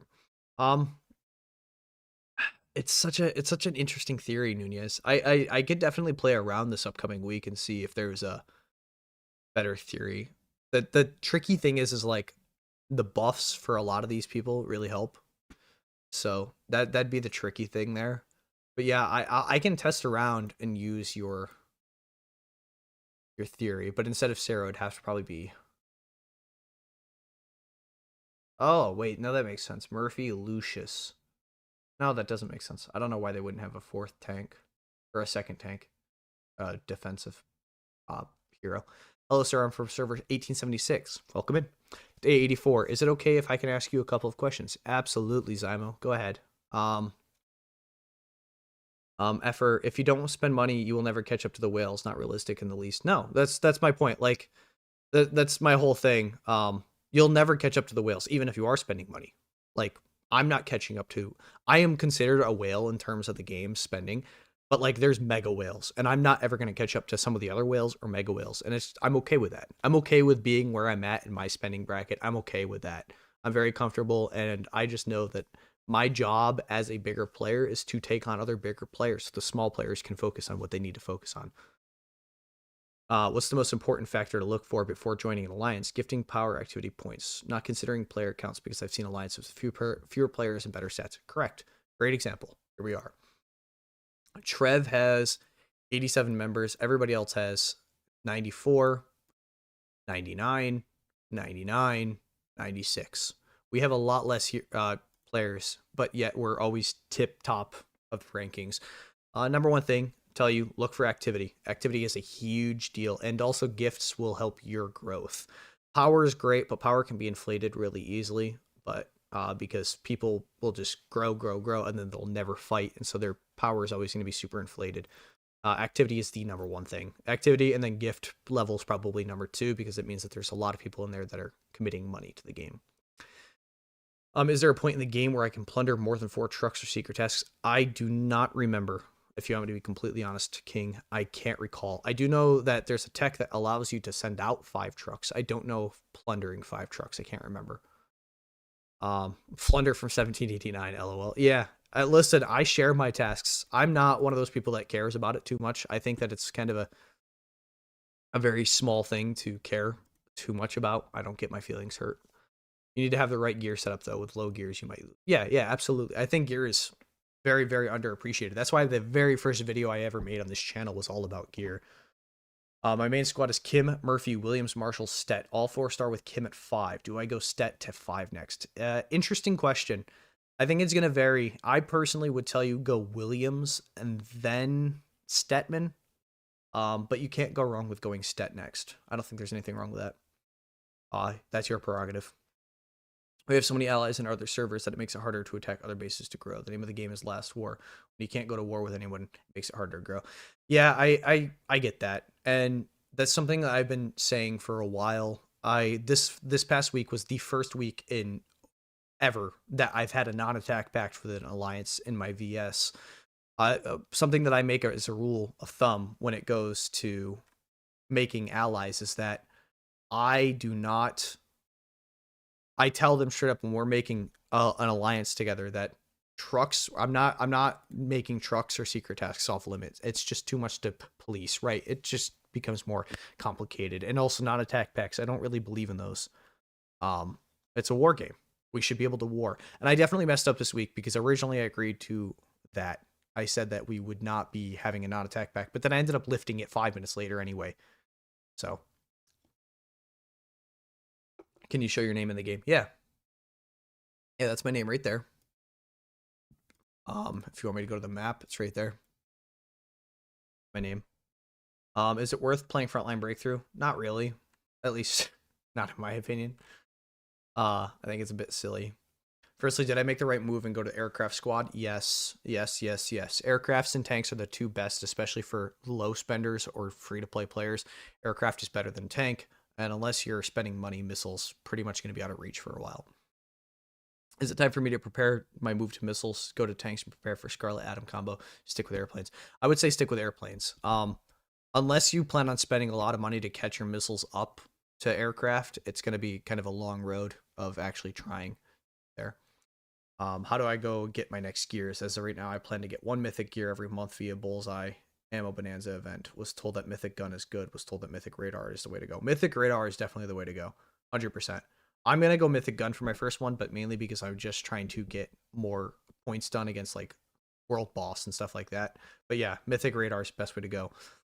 You should be able to get Mythic stuff from pretty much all the special stores like here, Glitter Market. If you're spending gear blueprints, you can buy that Mythic right there.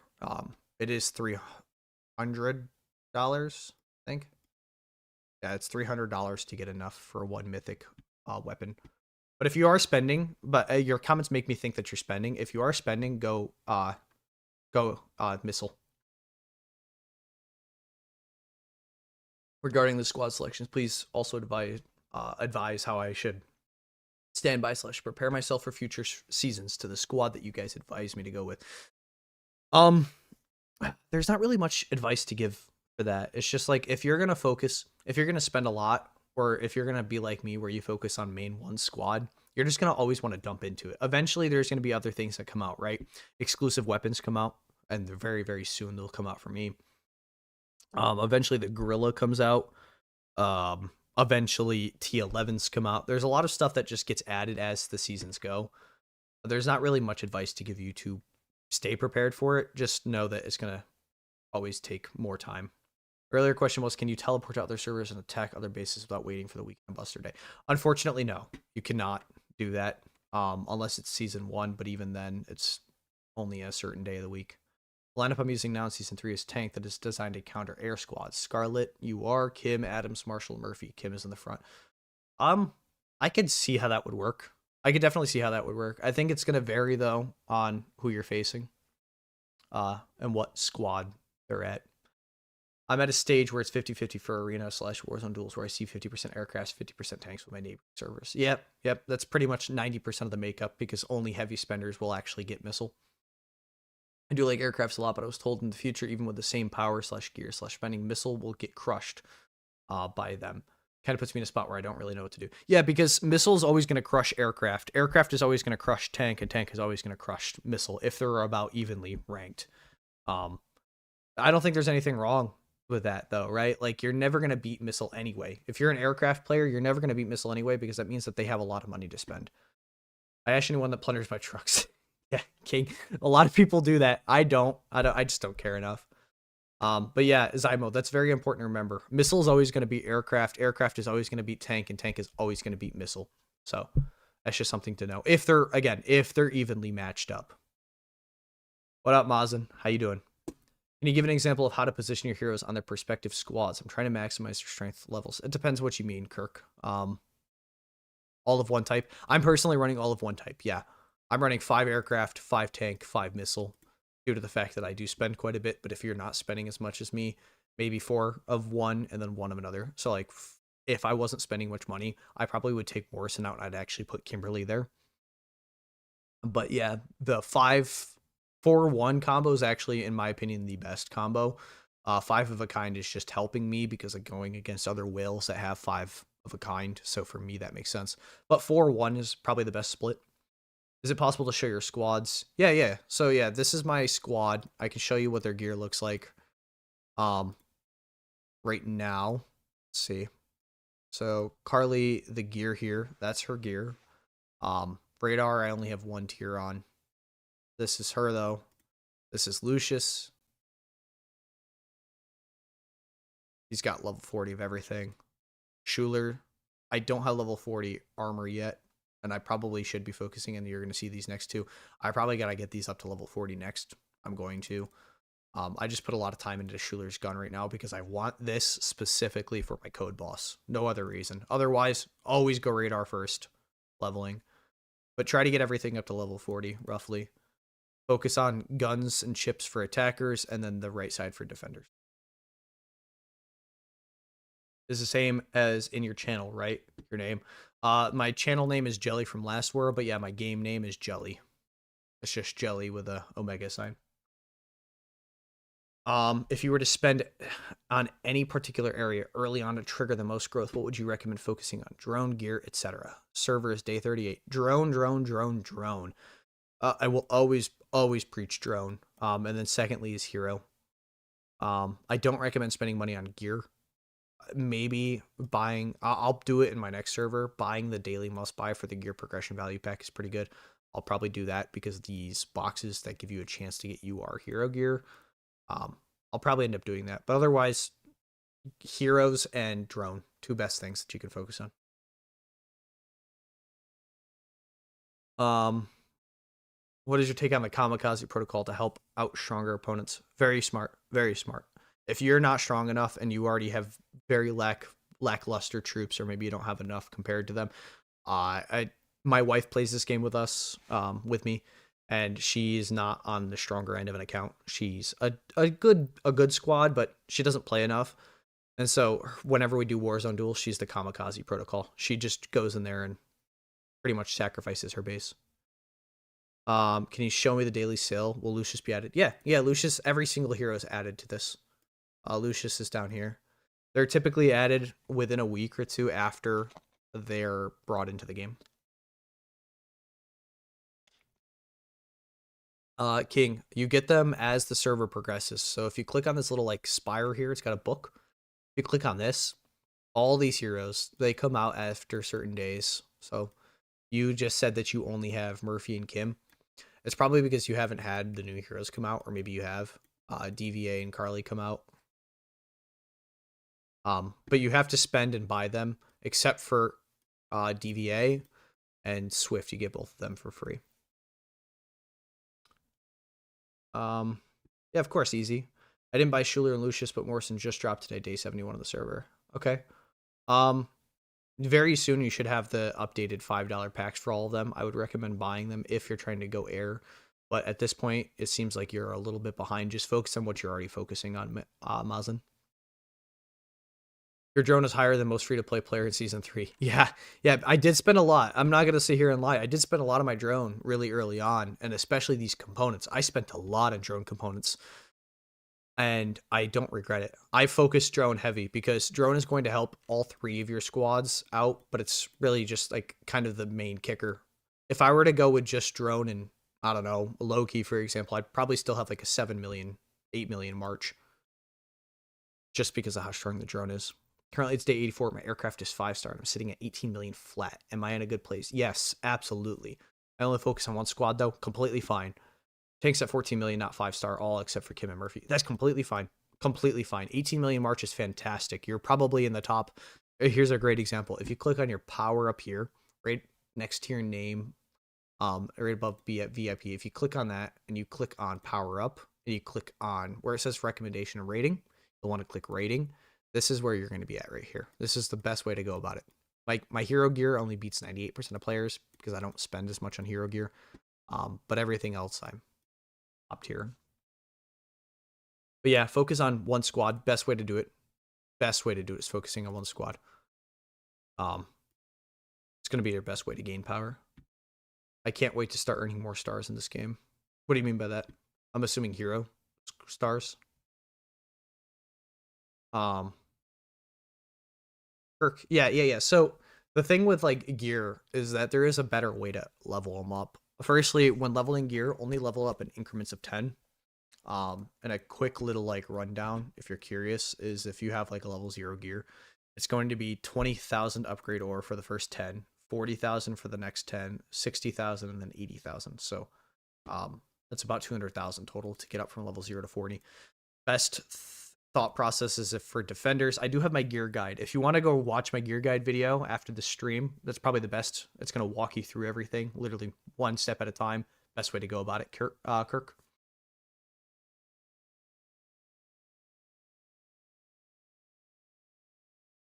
Oh yeah, Nomad. It's going to be it's a domino effect, right? So once you get like your first done, right? I need to 5-star Adam and I need to 5-star McGregor to finish off all 5 stars for UR. And I need 700 shards and I'm at 782. So hero day this week, I'll have all 5-star UR heroes, and from there it's just a waterfall effect, and it's going to help me just completely buff out my first squad. Mine is beat 1% of players. Yeah, it is what it is. Like certain aspects, like you're gonna beat 1% of players, you're gonna beat 99% of players. For me, I'm always gonna be in that 99% because I've spent so much money. Do not compare yourself to me because I have spent a lot of money. Yeah, of course, Kirk. In terms of like, I spent on Xmas Fright Night, wanted the chat bubble. I did too. And sitting on 3K drone parts from the Monopoly Dice game. Drone 135 incoming on drone day. Excited. Awesome janitor. That's a huge deal. Huge deal. 135 for you. I'm going to be hitting 140 on drone day. I'm super stoked about that. That's awesome, janitor. Congrats. I wanted the chat bubble too. I don't think I'm going to get it though. Awesome, Marine. That's perfect. 82% of players you're beating and you spent maybe $60. That's fantastic. That's great. This is not a perfect match. I want to completely clarify that to you guys. This is not a perfect like example, but it is just kind of a way for you to have a little bit of an idea of where you kind of rank among everybody. Like me, I'm only hero level. I'm only beating 98% of the players. The shards come slow right now. I guess when I unlock Ghost Stops, I think it speeds up. Yeah, yeah. The shards definitely come slow now, but it will speed up, I promise. Between some decorations and the Wall of Honor, which do you find gives you the best bang for your buck? Deco. Deco for sure. Now, to be fair, bang for your buck, Deco, but it costs more for Deco versus Wall of Honor. So like you actually kind of have to spend a little bit on decoration, but you don't have to for Wall of Honor. So bang for your buck decoration, but if you're not spending as much money, Wall of Honor. Uh, Mine doesn't even have the feature that shows my rating. I'm probably negative. No, not at all. It may not be on there yet. I can't remember when that actually opens up. I don't know if it's immediate or not. I can't remember. Has anyone ever totaled the amount spent to max out everything in this game yet? It seems like close to 1 million. It's well over 1 million. I know I have talked to somebody previously in the game that has spent over $1 million. But technically there's no limit, there's no cap because the game goes on forever, right? Like the earlier seasons, the earlier ones, they're through season 5. Some of them are even going into season 6 potentially. So technically there's unlimited money. When does Ghost Ops become available? Season 2, I want to say. I can't remember. Season 2, I want to say. Maybe season 3. Yeah, Kirk. It's crazy. There's a lot of money to be spent, and honestly, I actually in my server 960, I was playing with a player, and his name was Dog Dare, and his account is still around. He quit the game, but his account is still around, and he's probably there's other YouTubers that do this, and I think oh god, Dirk Diggler, I think, did a video based on uh Dog Dare's account. I played with Dog Dare. Dog Dare was 500,000 deep after like 6 months or something, from what I recall. It might even be more than that. Thoughts on Taylor and the deluxe chest? Yes, Taylor is the absolute best purchase in this game. Thank you so much for bringing that up. Taylor is this wonderful survivor here. Love her. Fantastic. The other one, Shirley, do not buy. Waste of time, waste of money. But Taylor, if you're going to be a low spender, you can just unlock her. Completely worth it. Yes, fantastic. Best value in the game. I would 10 out of 10 tell you to buy it again. Will you be moving to Missile soon? I actually will not, because I'm not spending as much on this server anymore due to well, I guess I haven't even announced it yet. My wife is expecting. We're expecting our first, so I'm not spending as much money on the game as I was originally spending, because baby girl's on the way and saving up money for that and doing stuff around the house and getting prepped for a baby. It's our first, so. I'm level 27 and don't spend. What do you recommend? Should I push for 30 and then everything else, or stay here at 27 and focus on other things? Stay at 27, focus on other things, back up. Get your tech up. Tech is super, super important. Tech is going to help you win pretty much every battle compared to somebody that's roughly around the same size as you. So yeah, focus on tech. Thank you guys all. Thank you all so much. Appreciate it.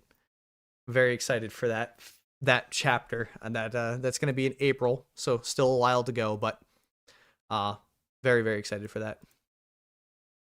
So buy Taylor at what VIP level? Immediately. Level 1 VIP, level 2 VIP. The first level you can buy her higher, if you're spending money. You spend 500k and just quit. There's some really wealthy people out there, King. Some very, very wealthy people. Business owners, CEOs, people that have just gobs of money to spend. Very, very real thing. Yeah, thank you all again so much for your congratulations. I seriously appreciate that. I'm very excited. Very excited for that. Yeah, Zymo. No season 2. I know. I was talking to my leadership team a while ago, because I'm R5 and we weren't sure how that was going to be when I had a baby, because baby leave and stuff like that. But like, yeah, we'll see how that goes. I probably will not be R5 when I have a baby, because I'm going to be very, very preoccupied. I'm still going to be playing the game, and I'm hoping that I can turn this into a more full-time thing. Depending on how well my YouTube does and stuff like that, maybe I can make this into a manageable job. I appreciate that. Thank you so much. I hope I'm gonna be a good father. It's what I've wanted to do for a long time. I've wanted to be a dad, and I finally had the opportunity. It presented itself. There was a couple things that happened over the past couple of years that were um that made me believe I wasn't gonna be able to be a father, and then we got surprised, and here we are. So far, everything's going well in the pregnancy, and that's all I'm praying for is a happy and healthy pregnancy and a healthy baby. So yeah, buy Taylor at 4.99 if you're gonna spend it. I personally maxed her out to 4 stars. I didn't go for 5 due to the fact that I thought that that was just kind of a bit much. It just adds 4 more chests, but yeah, I got her up to 4 stars. If you're gonna spend a lot of money, I would focus on getting her up to 4 stars. But if you're just spending minimal money, I would get that 4.99 pack. Yeah, that 4.99 pack is gonna or 4.99 pack is gonna help.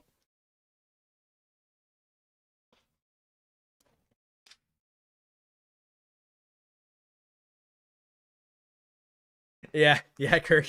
I'm I'm prepped. I'm prepped and ready for it. I was spending money on this game, uh, and it was so funny. There was a lot that happened in August when I started this new server.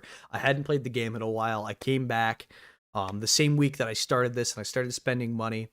Um, I got a better job, and then I was also we also found out we were having a child. So all three things, all three great things happened simultaneously, and it was kind of an overwhelming thing. But yeah, I can't. I know it's gonna be expensive. Softball and dance school. I'm waiting for it. When we talk about only whales play missiles, what spending amount are we talking about, Doe? Am I just overthinking it? Isn't it? Should I just focus on my airplanes and tanks? Yeah, just focus on airplanes and tanks. Um, only whales play missiles. That's a very real statement because like in order for you to actually get your missiles up to other people's air squads, you have to spend money to backtrack that, right? Um, so yeah, it's pretty much only whales. I'd focus on that. Thank you, effort, appreciate it. Super minimum spender, yeah, Nomad. That 4.99 pack is very helpful. That'll help you so much long term. What's the benefit of Taylor? She gives you these great chests. I don't have. I guess I can go over here and show you guys back on this character because I had the cheap version of Taylor over here. As I said, I was a very minimal spender until this server. Um, but yeah, if we go out here to radar, currently in contaminated land, I forgot about that. Um, if we were to go here and you click on your radar, um, for every radar task that you do, Taylor gives you these awesome little chests right here. They're called the Adventurer or Explorer chest. She gives you those chests, and these chests have a chance to drop different rewards: shards, hero monument, resource chests, speed ups, stuff like that. That's a great bang for your buck. And then if you upgrade her to 4 stars, hold on a second. If you upgrade her to 4 stars, she comes out with these other chests, which I didn't get for today, so I can show you. So yeah, these are the upgraded chests, the deluxe adventurer chests. These have even better rewards: 2 shards, 1 shard, UR resource chest, stamina, stuff like that. Great. She just is fantastic. Like 9 resource UR chests. That's great for one day. Especially for like people that are pushing special forces. That gives me almost 30 million gold. So, or almost 20 million gold. So, I think best yeah, the dinosaur or the what theme? Give me just a second. Clarify what you meant. I'll be right back.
Alrighty, I'm back. Sorry. The desert theme is actually just season 3. Unless you're talking about the base skin, which I was going over a little bit earlier. Um, the desert theme of the map itself, this is all season 3. Or technically we're going into season 4 here soon. We're in the off season. But the pyramid itself I actually bought from the season store right here. You get that from just participating in the season. Negotiator. The Taylor bundles if you click on the VIP below your profile picture and you go all the way back to like VIP 1, it should be right there. Purchased VIP exclusive. Should be on the bottom there.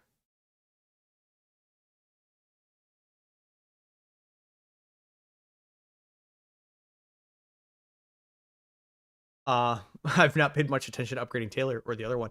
Yeah, Taylor has been honestly the best purchase I've ever made in this game. Like ever. Like legitimately, Taylor is the best purchase. I will push that until the end of time. If you have the money to do it, or if you want to spend the money to do it, upgrading Taylor to that 4-star so you can get the extra like deluxe chest. So good. So good. My personal opinion.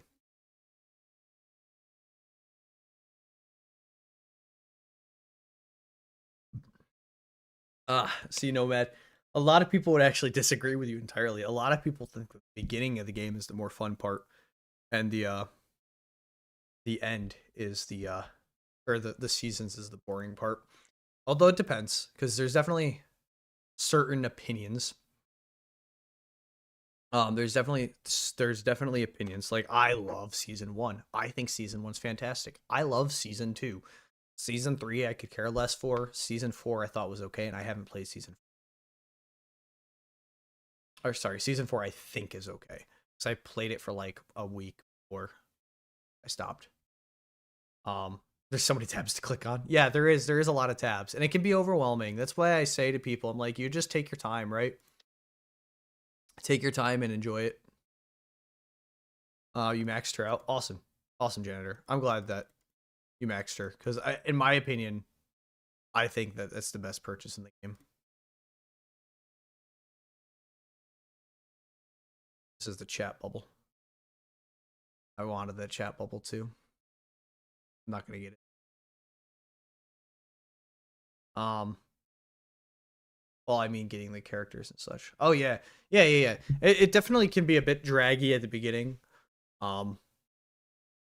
And as the later seasons come on, you'll definitely have more availability to those heroes. But that glittering market store is going to be a huge help for you, because this hero choice chest 2 is going to be a huge help. And it's just going to upgrade a lot more heroes, or give you a lot more. In season 3, what the honor store including? Let's go see. Actually, I haven't looked. I haven't played in this for this one.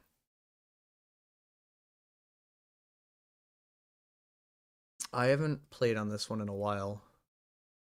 The emotes, but everything else is the same. The universal weapon exclusive shard is there. This is the gorilla I was talking about. I don't want to overwhelm you guys because that's a lot. There's a gorilla in the game that joins your squad.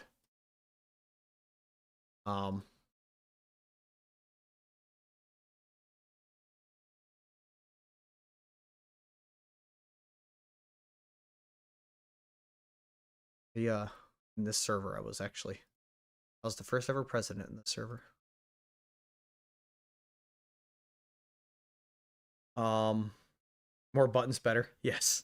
In my opinion, yes. I believe I will still be in preseason 1 for my server in February, and I believe Valentine's Day event will be selling HQ skins. Do you think the Easter egg hunter skin will be in that box? I don't know. I don't even remember. I don't think I played during last year's Valentine's Day event. I think I did, but I didn't think that they had any base skins for sale. I didn't think that that was something that you could do. But they stopped doing the choice chests for the skins a while ago. Which is a bit annoying because I really like the choice chests. I thought that gave people more opportunity to get what they wanted, and they started doing just specific skins, which don't get me wrong, like some of them are really cool. Like I love the dinosaur skin. I think the dinosaur skin is cool. The Halloween skin was it was okay.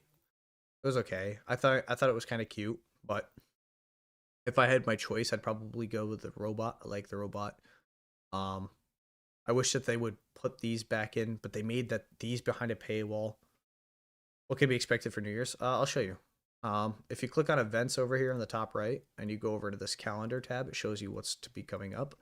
The New Year's event, there's going to be a battle pass, a rhythm. I don't know what that is. We'll see. New Year mega deals. I remember the mega deals. That'll be kind of fun. New Year's celebration and a New Year gift. That's what's upcoming for New Year's. Yeah, Zymo. As far as I'm aware, they completely stopped doing that. Um, Last Christmas they didn't do it. Um, because they got rid of a lot of the skins. Like for example, now that they have this cosmetic store where everything is kind of behind like this paywall here for the cosmetic store, a lot of that's changed now. So like it used to be that you could get the cauldron out of the choice chest, but not anymore. And I'm pretty sure that they got rid of the choice chest due to the fact that they're trying to make it so that you have to like buy the specific skin you want, if that makes sense. Just bought Taylor. How do I equip her? You should be able to just go to your HQ. If you click on your HQ, there's going to be this little tab on the far left. It's people. And then you would just click. Or there should be like a little thing above the HQ. We even bother wasting money on the blue characters? What do you mean? Oh, yeah. Gold heroes only? Yeah. Don't worry about spending on the blue at all.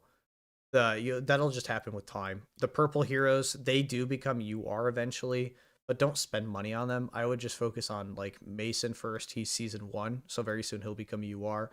Season 2 is oh boy. Season 2 is Violet. Season 3 is Scarlet. Season 4 is Sarah. Season 5 is Venom.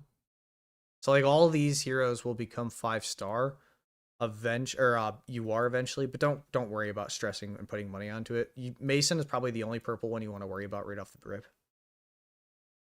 Sorry for being annoying, but can you show all session 3 stores sections? What do you mean? Oh. Okay. Never mind. No. You're good. I completely misheard or misunderstood what you were saying earlier. Yeah. I can show that to you really quickly. So this is season 3. This is the VIP store. This is the Bond badge, training guidebook. This is new. This stuff, the rest here has been relatively the same. Or it is the same. Honor Star we already looked at, stays the same except for the universal weapon shard and the emotes. Campaign, the difference is you get this training certificate, the Overlord stuff, and you are exclusive weapon shards. Those are very important. Some of this is going to be very important as the time comes, but we'll go over that when that comes. Season store, which by the way, there's more opportunity for you to buy gear blueprints. Also decos, skill points, season 2 skill points, season 3 skill points, profession change. There's a lot that happens here. Cosmetics, this is the cosmetic store, so you can buy the hero, the pumpkin cauldron, you can buy the ice castle here, and you can buy the malady. Yeah, you have to buy them with that's $400. Diamond store stays the same. Is that good? But what else can I show you?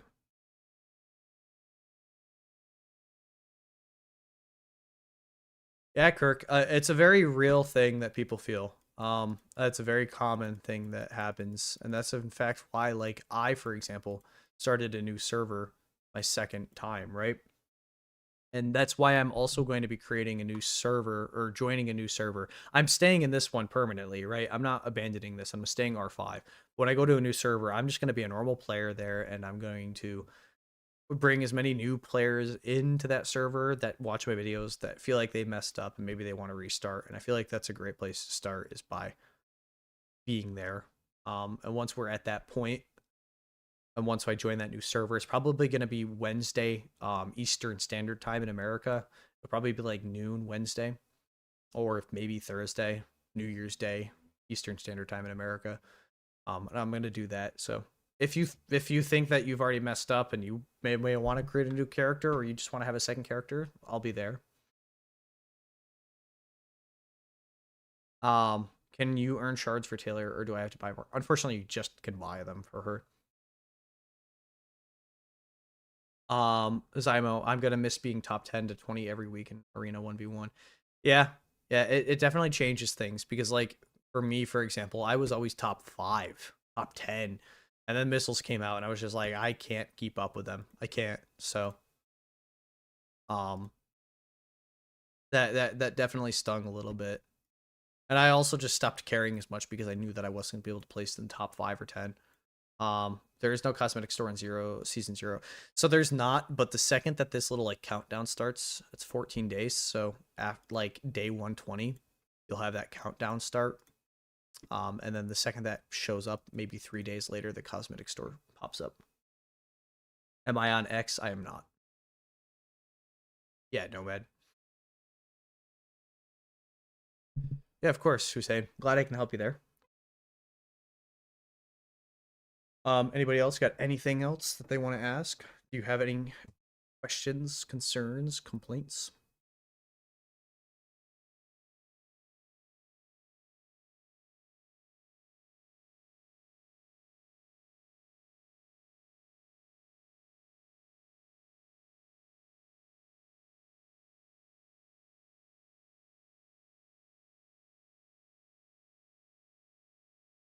Some the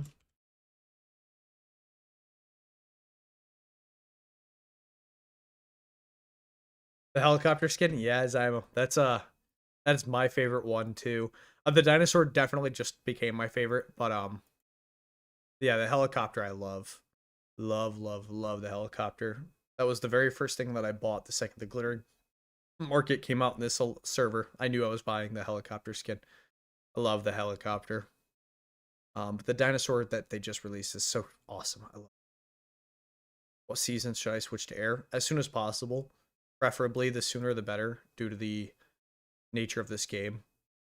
My special forces at 36%. Do you think I should be able to get T10 before season 1? Depends, because season 36% is kind of inflated. It really comes down to this bottom here. What are your bottom 5 at here? Right, this is a 0. There's only one level here, but these all have to be level 10 before you can get that. Thanks for the hearts, whoever's hearting. Appreciate you. I see you. Much love. For T10, that's really going to be the main thing there, is where you're at in those bottom techs.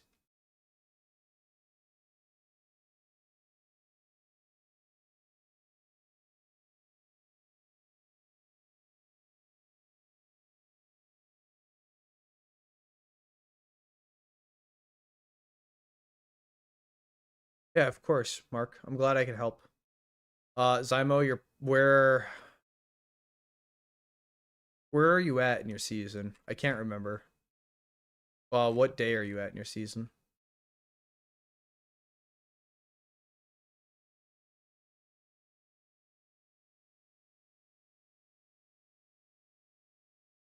Glad I can help you, Kirk. Glad I could do that. Appreciate you, janitor. Good luck, brother. Stay warm out in that snow, all right? We just had our blizzard, so. You're at day 84. Yeah, Zymo, you should be able to hit T10 before season 1 if you put all of your time, all of your effort, and all of your resources into that. Yeah, for sure. Um, that's gonna be a huge thing. And if you don't, that's not that big of a deal because when season 1 rolls around, you'll just be able to go to this. You'll just be able to become a engineer, and that should help you get your T10s a lot quicker. Even engineer is gonna help so many people catch up. It's literally like the game about catching up.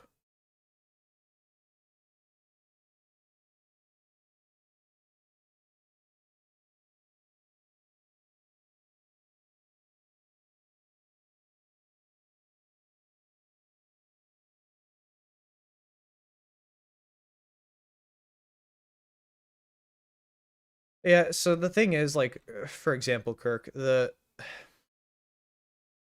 the thing, like, it's hard for people to make videos, right? Like, um, it's hard for I don't know. It's hard for people to make videos, especially with R5s that may not have as much knowledge as I do, right? I've been playing the game for almost 2 years. I've taken a lot of time, I mean, hours out of my life to study things such as heroes and lineups and stuff like that. So I don't necessarily think all R5s should be making videos. I do think that they should be sending out mails or guides that help. I definitely believe that. Thanks, janitor. Appreciate you. HQ28 importing for now as I'm focusing on tech for gold resource purposes. Yeah, so you might not actually get there then. I was under the impression that you were level 30, but if you're level HQ28, you're probably not going to get there before because you have to get all the way up to HQ30. Then you have to get your tech center up to 30, and then you have to get your barracks up to 30, and then you have to do the resources or the special forces. So you're probably not going to get there before season 1, but you will get there like shortly after, maybe a week or two after the start.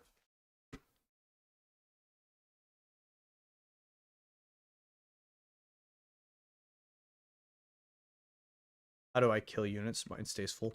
The best way I go about it is for just scientific purposes. Let's see if I can find one. The Doomsday events going. Doomsday, or I would just find like a level 170 Doomwalker, and I'm sending my weakest squad there. Uh, yeah, because you're already more than halfway through Special Forces, IMO. Since you're already halfway through it, I would recommend now pushing to 30 because that's going to be probably it's going to take a lot of resources to get to 30. So tech is very important, and I'd argue it's more important, but since you're trying to get T10s really quickly, you have to be able to balance both. And unfortunately, in your specific circumstance, it's hard to balance both. I would go to HQ30 and then worry about tech after. Because you can only get T10s once you're HQ30. Yeah. I wish more people would drop tips in chat too, especially leadership. That's something I notice a lot of people kind of lacking, at least in the leadership department. You can be a great leader, but if you're not helping your team with anything or you're not teaching them anything, it's not as good as um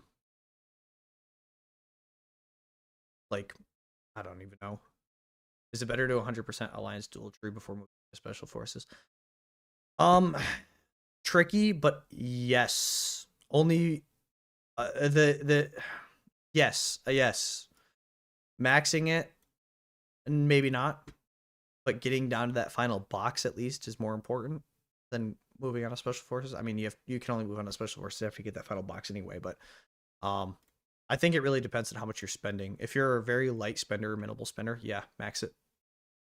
If I'm day 24, should I still try to switch to air or stay tank since they are stronger early? Switch to air and keep Kim. Go for air and then keep Kimberly. So the only one you're gonna not worry about is gonna be Morrison when that time comes, when he comes out. But yeah, I would switch to air if you think you're going to be able to at least buy the air heroes. I would switch to air.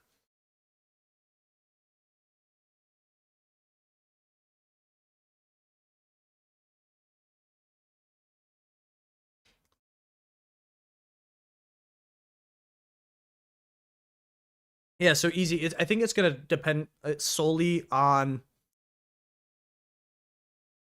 I think it's gonna depend solely. Like, do you spend a decent amount?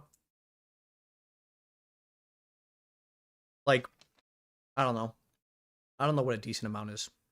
I got yelled at because I thought a decent amount was like $30 a week. But I thought that that was a decent amount because of like the special passes that come out and stuff.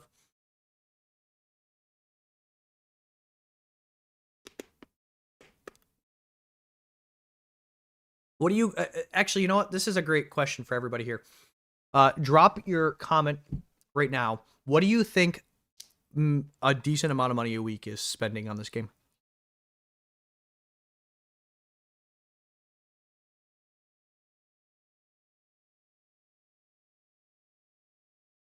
Easy, yeah. Then yeah, I would go. I would go onto special forces at this point. Yeah. Um, I have about 700 UR resources box. I'm sitting around 1 billion of each resource flat right now. Um, that's great, and that should get you to level 30. But unfortunately, it's so much gold to get to T10. I don't think that's going to be enough for your final whatever. I think it's like 12 or 20 you have. It should get you close, though. I would start pushing for it, yeah. 40 to 100 rain. 50 to 100 Scott.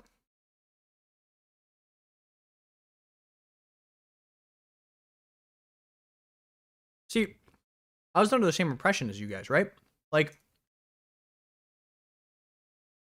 I was under the same impression as you guys. I thought like $50 was like a decent amount to spend, right? I'm not saying people have to. Sorry, I'm trying to eat pistachios. I'm not saying you have to, but I thought like between $40 and $50 a week puts you in like a decent spending, right? That gets you the battle pass for the week, or maybe the 2 battle passes, and that's like 10 hero shards, maybe 20 if you're buying the daily stuff. What'd you do, Zymo?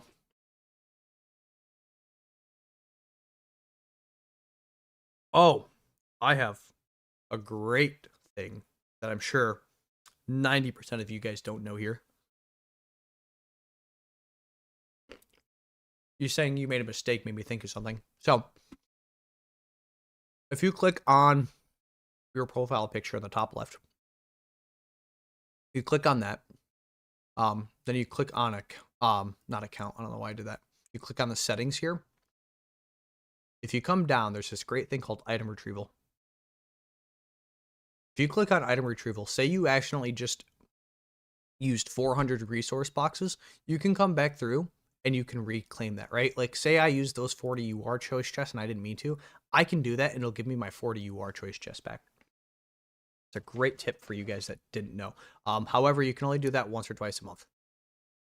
So make sure that you're not messing up all the time, because you can only do that a couple times. Season 1, week 2, they will add hero level switching. Do you recommend stopping increasing hero level until the level switches drop?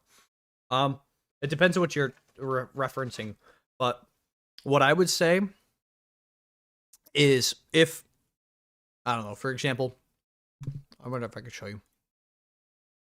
Let's say, for some reason, my Statman was only level 100, and my Mason was level 150.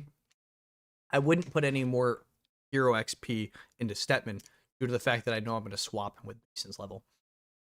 So I would say stop, but you only can do 1 level switch a month, I believe, maybe 2, or a season. It used to be only 1, but I think it might have gotten upgraded to 2, and it also depends on how much you're spending. I don't think you did anything wrong, Simo. I just think that the push to 30 and then the push to T10 are 2 very hard pushes. They're very difficult things to do, both of them. And they take a lot of time and resources, which is why I've always told people my personal recommendation is pushing to the end of both of those.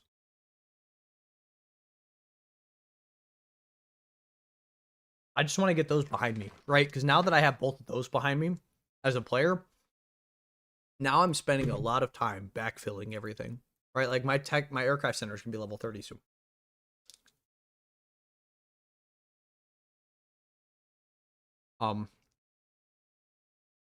It's going to be level 30 soon. And for me, the reason that's such a big deal is because up until now, I've only had it level like 25 or 26. I would push HQ 30. It's not like a big deal, Simo. It's not like the end of the world.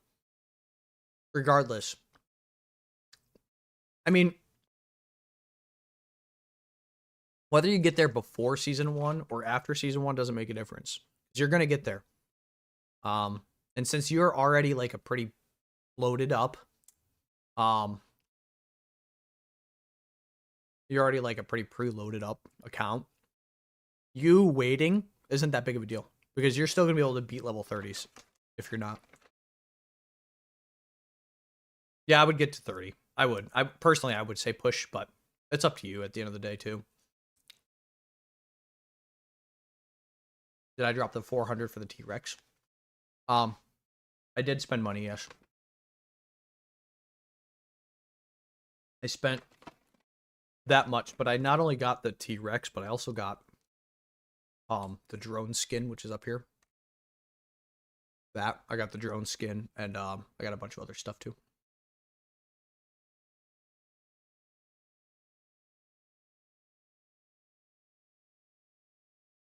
Yeah, the hero XP once you get to level 30, it's expensive, by the way. Um, yeah, leveling them up, see, it's like not a huge deal, but it does help even a little bit. I know Niana's really cool. I love it.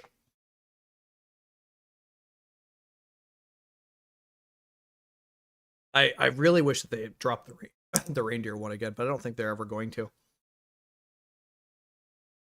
Good news coming my way.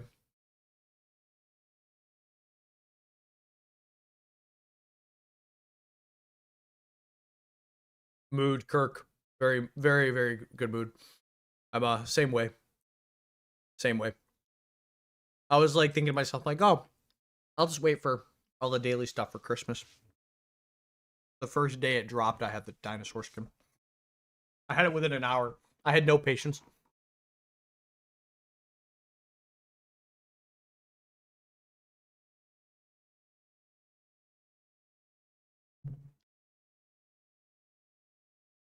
Ah, dude, Spooky Rider. It's such a like. I'm so poor on it because I like the base skin, but I just thought that that was like such a lackluster like skin compared to the previous years. I like it. Don't get me wrong. I think it's a very cool skin and it's cute. But like the previous Halloween skins were the Cauldron. That was the very first ever Halloween skin. I thought that that was awesome. I thought this is. I wish that they would have redropped that. But um, last year they didn't have a Halloween skin because they did the choice chest. And so don't get me wrong. I think Spooky Rider is really cool, but I don't know. I just wish it was the Cauldron. I get why the Cauldron's in the season store because it has that bonus or that boost, but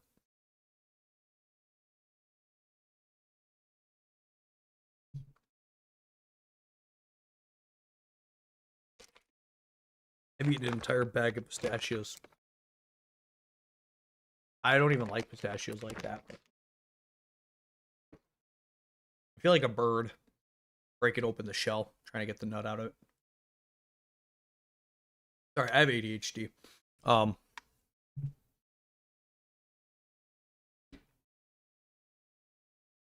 uh, let's see. What do we got here? Oh man, dude, this fright stuff. This has been really good to me. Those 83 deluxe choice chests and those drone parts. Oh,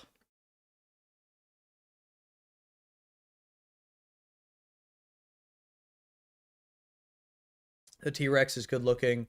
Excited to focus on drones and completing my air heroes to 5-star. More important since Saturday. Yeah, yeah, absolutely. There's nothing wrong with that, right? Like for me, I probably would have done the same thing had I not already had that stuff maxed, right, Zymo? Like I probably would have focused on shards if I needed them. But I didn't. And so for me, it was just like I wanted the base skin. I thought it was cool. For me, I almost thought about doing the decor. I thought the decor was uh the decor here is probably the best value. 150 tickets. So let's say the base skin does cost you $400 and it's 1,000 tickets, right? If you were to spend 750 on the 5,000 universal decor, and you come over here, you look at this weekly deal for decor. It's 1,000 and a one deco for $100. So you're telling me that for $200, I'm getting 5,000 universal deco versus for $200, I'm getting 2,000. Yeah, the helicopter, I love the helicopter. Oh yeah, the gold base skin. That becomes the normal base skin after you hit level 30. So it just becomes the normal one.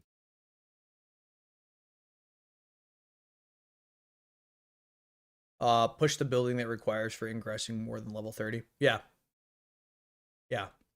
Like for me, the buildings, I know that I have to get prepared for when level 35 buff comes out, and like I think I got like 6 months before the level 35 bump comes out, but when that does come out, I need to be prepared. I need to have the buildings up. So I'm working on that right now. Um,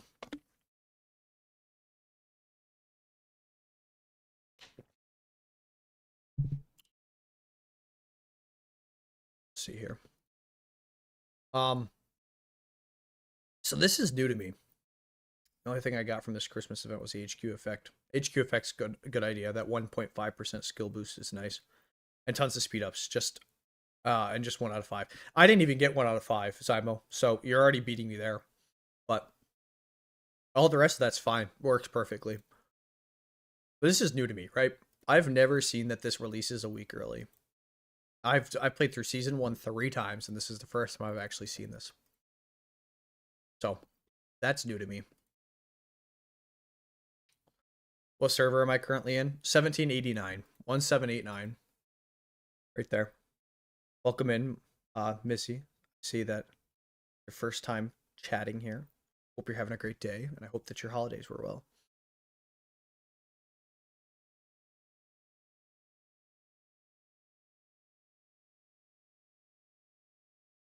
Um, oh, something that I do.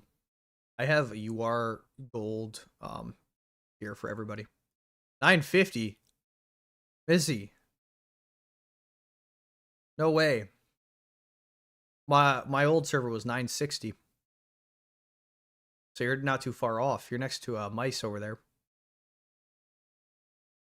Mice and all them. I ended up getting the T-Rex skin because I thought it's the best looking one currently available. I did it over 5 days. It cost me roughly 350. Yeah, you could technically even get it cheaper. It all depends on luck, right? A lot of extra rewards along the way. That's the huge thing for me. Was the T-Rex just led to other stuff, but it's all luck based. Like I have 12 Christmas parties. The reason I haven't spent them is because firstly the cap, but secondly I'm saving them for when my alliance does something that makes me impressed or I'm happy with their, we won a VS or something. I'll drop a Christmas party. I did the same thing with a Halloween party. Um, yeah, Misi, I'm originally from 960. Well, not originally, but that was my second server. That was the one I really took a lot of time in. I don't know. I just know mice because I know that I knew them before I left. I have no idea who's left down there. They're in 950 something, 2, 1, something like that. I just knew them beforehand. Pretty, yeah, terrible RNG. I do too, especially with the Christmas event. I've had great RNG otherwise. The amount of times I've rolled 100 shards out of the campaign chest has been fantastic, but um, for all the Christmas and the Halloween events, I've had really bad RNG. Even my first 2 times playing through on those events, just awful.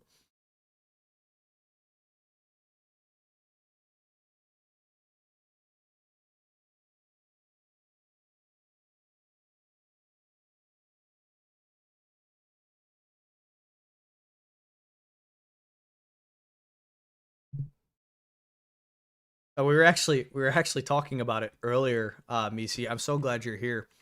Um, it's kind of funny how the world works.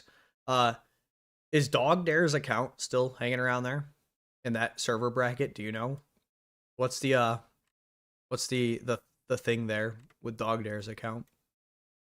I'm curious. I haven't seen it. God knows how long. I think I have.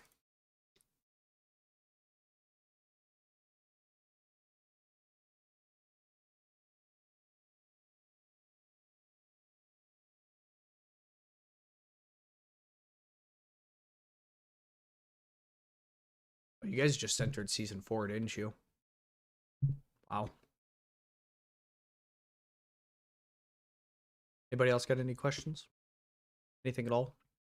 Here to answer everything I can. What would be cool is to be able to pay to hide your base level and the ability to use the initial base level 1 through 10 skin at a higher level.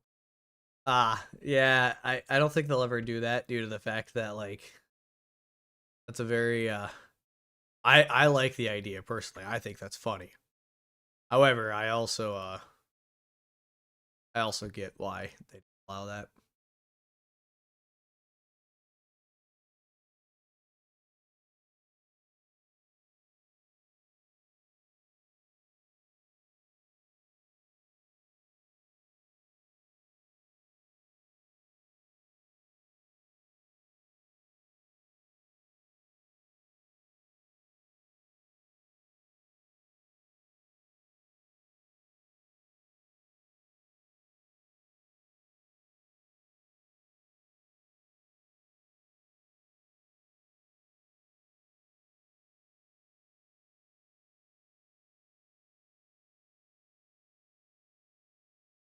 Um, yeah, so I hope that I answered a lot of people's questions there. I think that this was pretty fun. Also be cool to launch bases that are out of alignment. Oh, oh yeah, yeah. Well, welcome in, man. I'm just gonna call you man. Um, yeah. So that's actually something that I recommended to the devs that we should be able to R5 and R4 should be able to adjust people's bases, like where they're at in the map. Um, I think that we should have the ability to do that. That would be evil. I know it would be evil, but it'd be funny to watch, wouldn't it? Like like some level like 4 base skin pops up and it's just rolling over everybody. That'd be great. Do you do battle report reviews?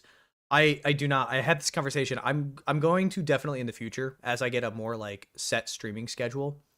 Um when I get a set streaming schedule, this is my first ever stream for us for the here.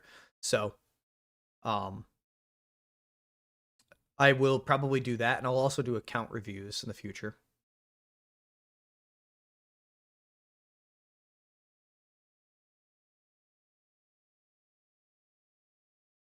What is your initial air setup if you're switching from tank? It depends on what heroes you have unlocked. You have all of them, and it should look like Carly, Lucius, DVA, Schuler, Morrison. If you don't have all of them, Carly should probably be here. I'm assuming you don't have Lucius. Murphy should be here. It should be Kim and DVA, however you want to mix them up, and then your final attacker there. What was Mom correct about?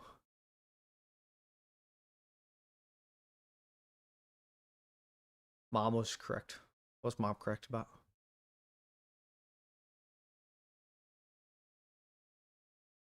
Day 24, and I got both you. Yeah. So it should be Carly, Murphy, DVA, and Kimberly in these back two spots right here, whatever you personally think. And then the final one would be your last best attacker, which is probably Mason at that point. Or maybe you already have Marshall. That's awesome. Looking forward to those. Getting more invested in the game. Just want to make sure I'm being efficient and not wasting money or time. Yeah, absolutely. And I think that's completely fair though, right? I think that you are completely fair in having um that reservation. I was kind of the same way. And that's why I didn't spend any money on this game until this server, because I was just trying to find the best way and what is the best for me. And so I get it completely. In-game server, Mom. Yeah. Yeah, I wish that we had the option to just move people's bases. Welcome, Rhino Man. Do you ever get a fourth drill ground? Yeah, actually you do. Right here, if you click on your tech center, after you get your special forces up to 40%, you will unlock Siege to Seize, and once Siege to Seize is unlocked, you have to get down this portion, and then you get a fourth drill grounds. So yeah, great question. I hope that answered it. It's pretty simple. You just have to do tech, Siege to Seize, and special. What is the most important in Alliance Ally Tech? Which Alliance Tech, Alliance Dual Tech, all of it. It's all very, very important. Um, this is probably the best dual expert right there. It's all very important because all of it's tricky. But personally, I would recommend the killing and training units. Those are probably the two hardest days of the week. Those two I would recommend for Alliance Dual Tech.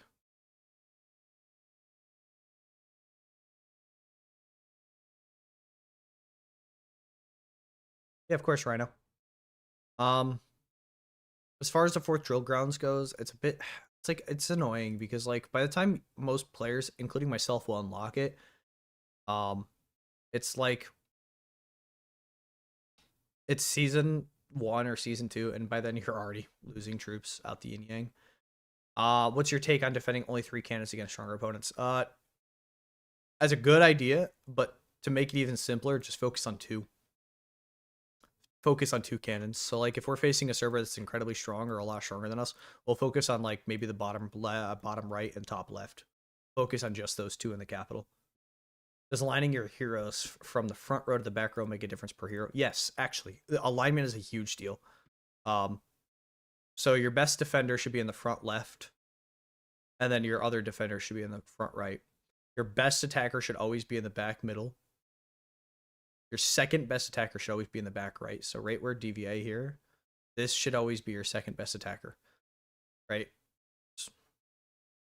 So best defender, second best defender, best attacker, back middle, second best attacker, and then your last attacker. Give me that last spot.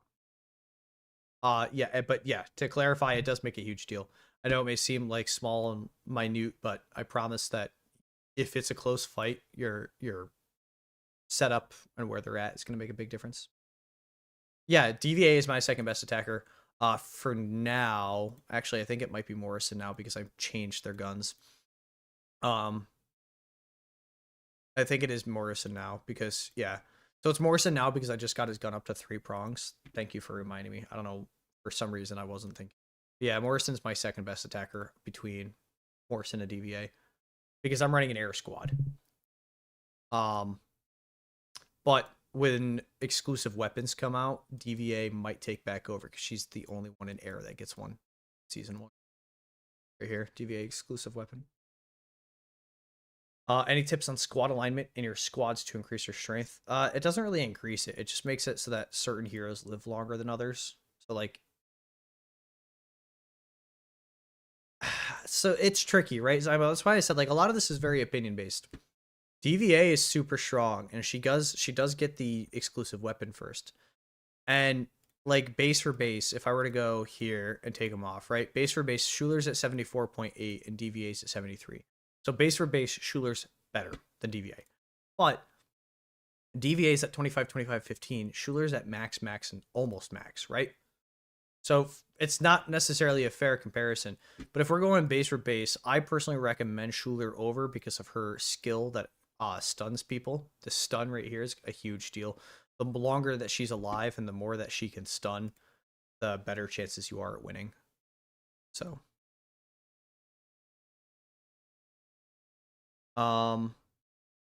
any tips on season 2 planning? Just some must do this for prepping. Season 2's tricky because not really. I mean, it's like season 1 but on steroids. Pretty much just knowing and being prepared for the weather is the big deal.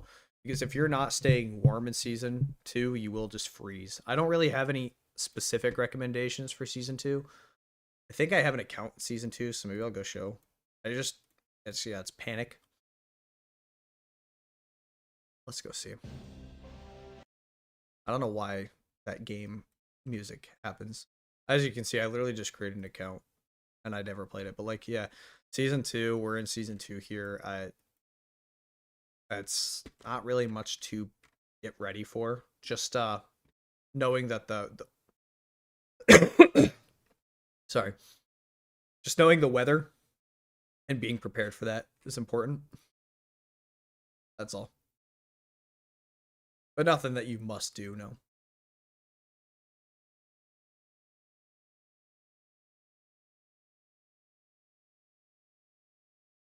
Anybody else have anything?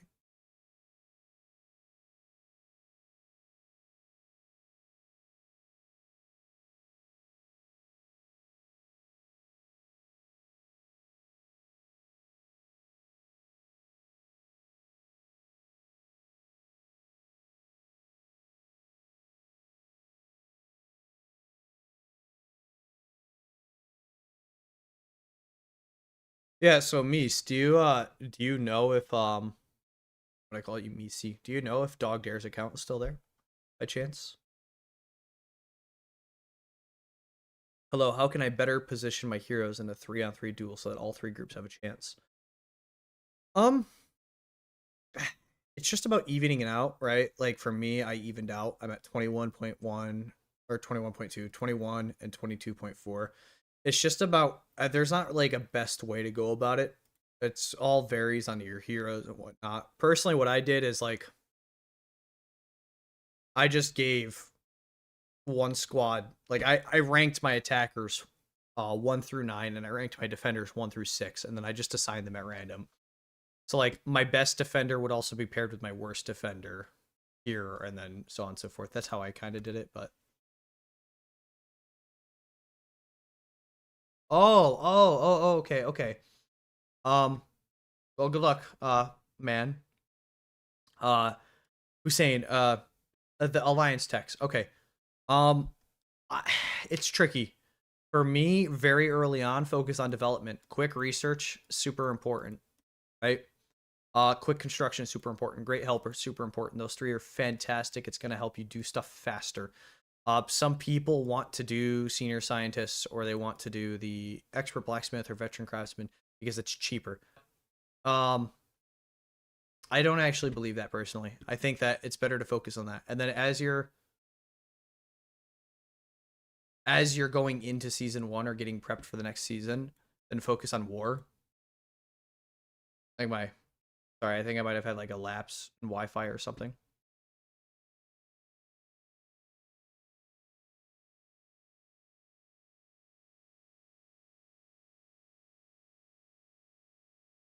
Can you guys still hear me? We good? You guys hear me?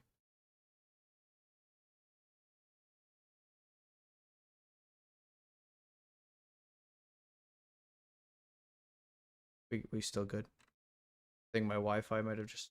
We're in the middle of a blizzard over here, so things are a bit shaky.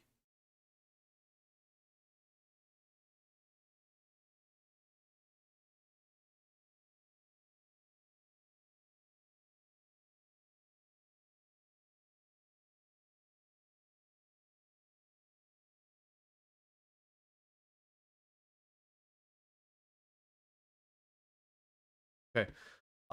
Sorry, my I'm probably gonna be here for just a few more minutes, probably like five more minutes. How do you combat the poison everything in the upcoming season? Not honestly, I'm not sure. To be honest, I don't know what you mean. Poison everything. There's a virus. There's not really anything to combat it. It's just you'll find out once the season starts what you need to do to get your virus resistance up. I have no idea, Mizumi. I can't remember.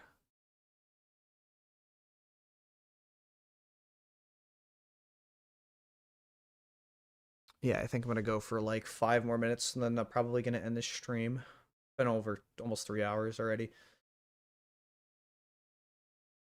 Um, Anybody else got any questions? Sorry for that weird little lapse. That was weird. Oh, I didn't hit trucks yet.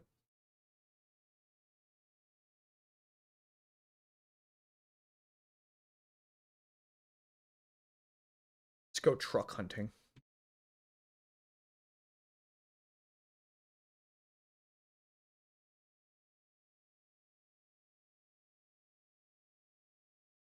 Oh, let's see. Everybody's having a good Sunday.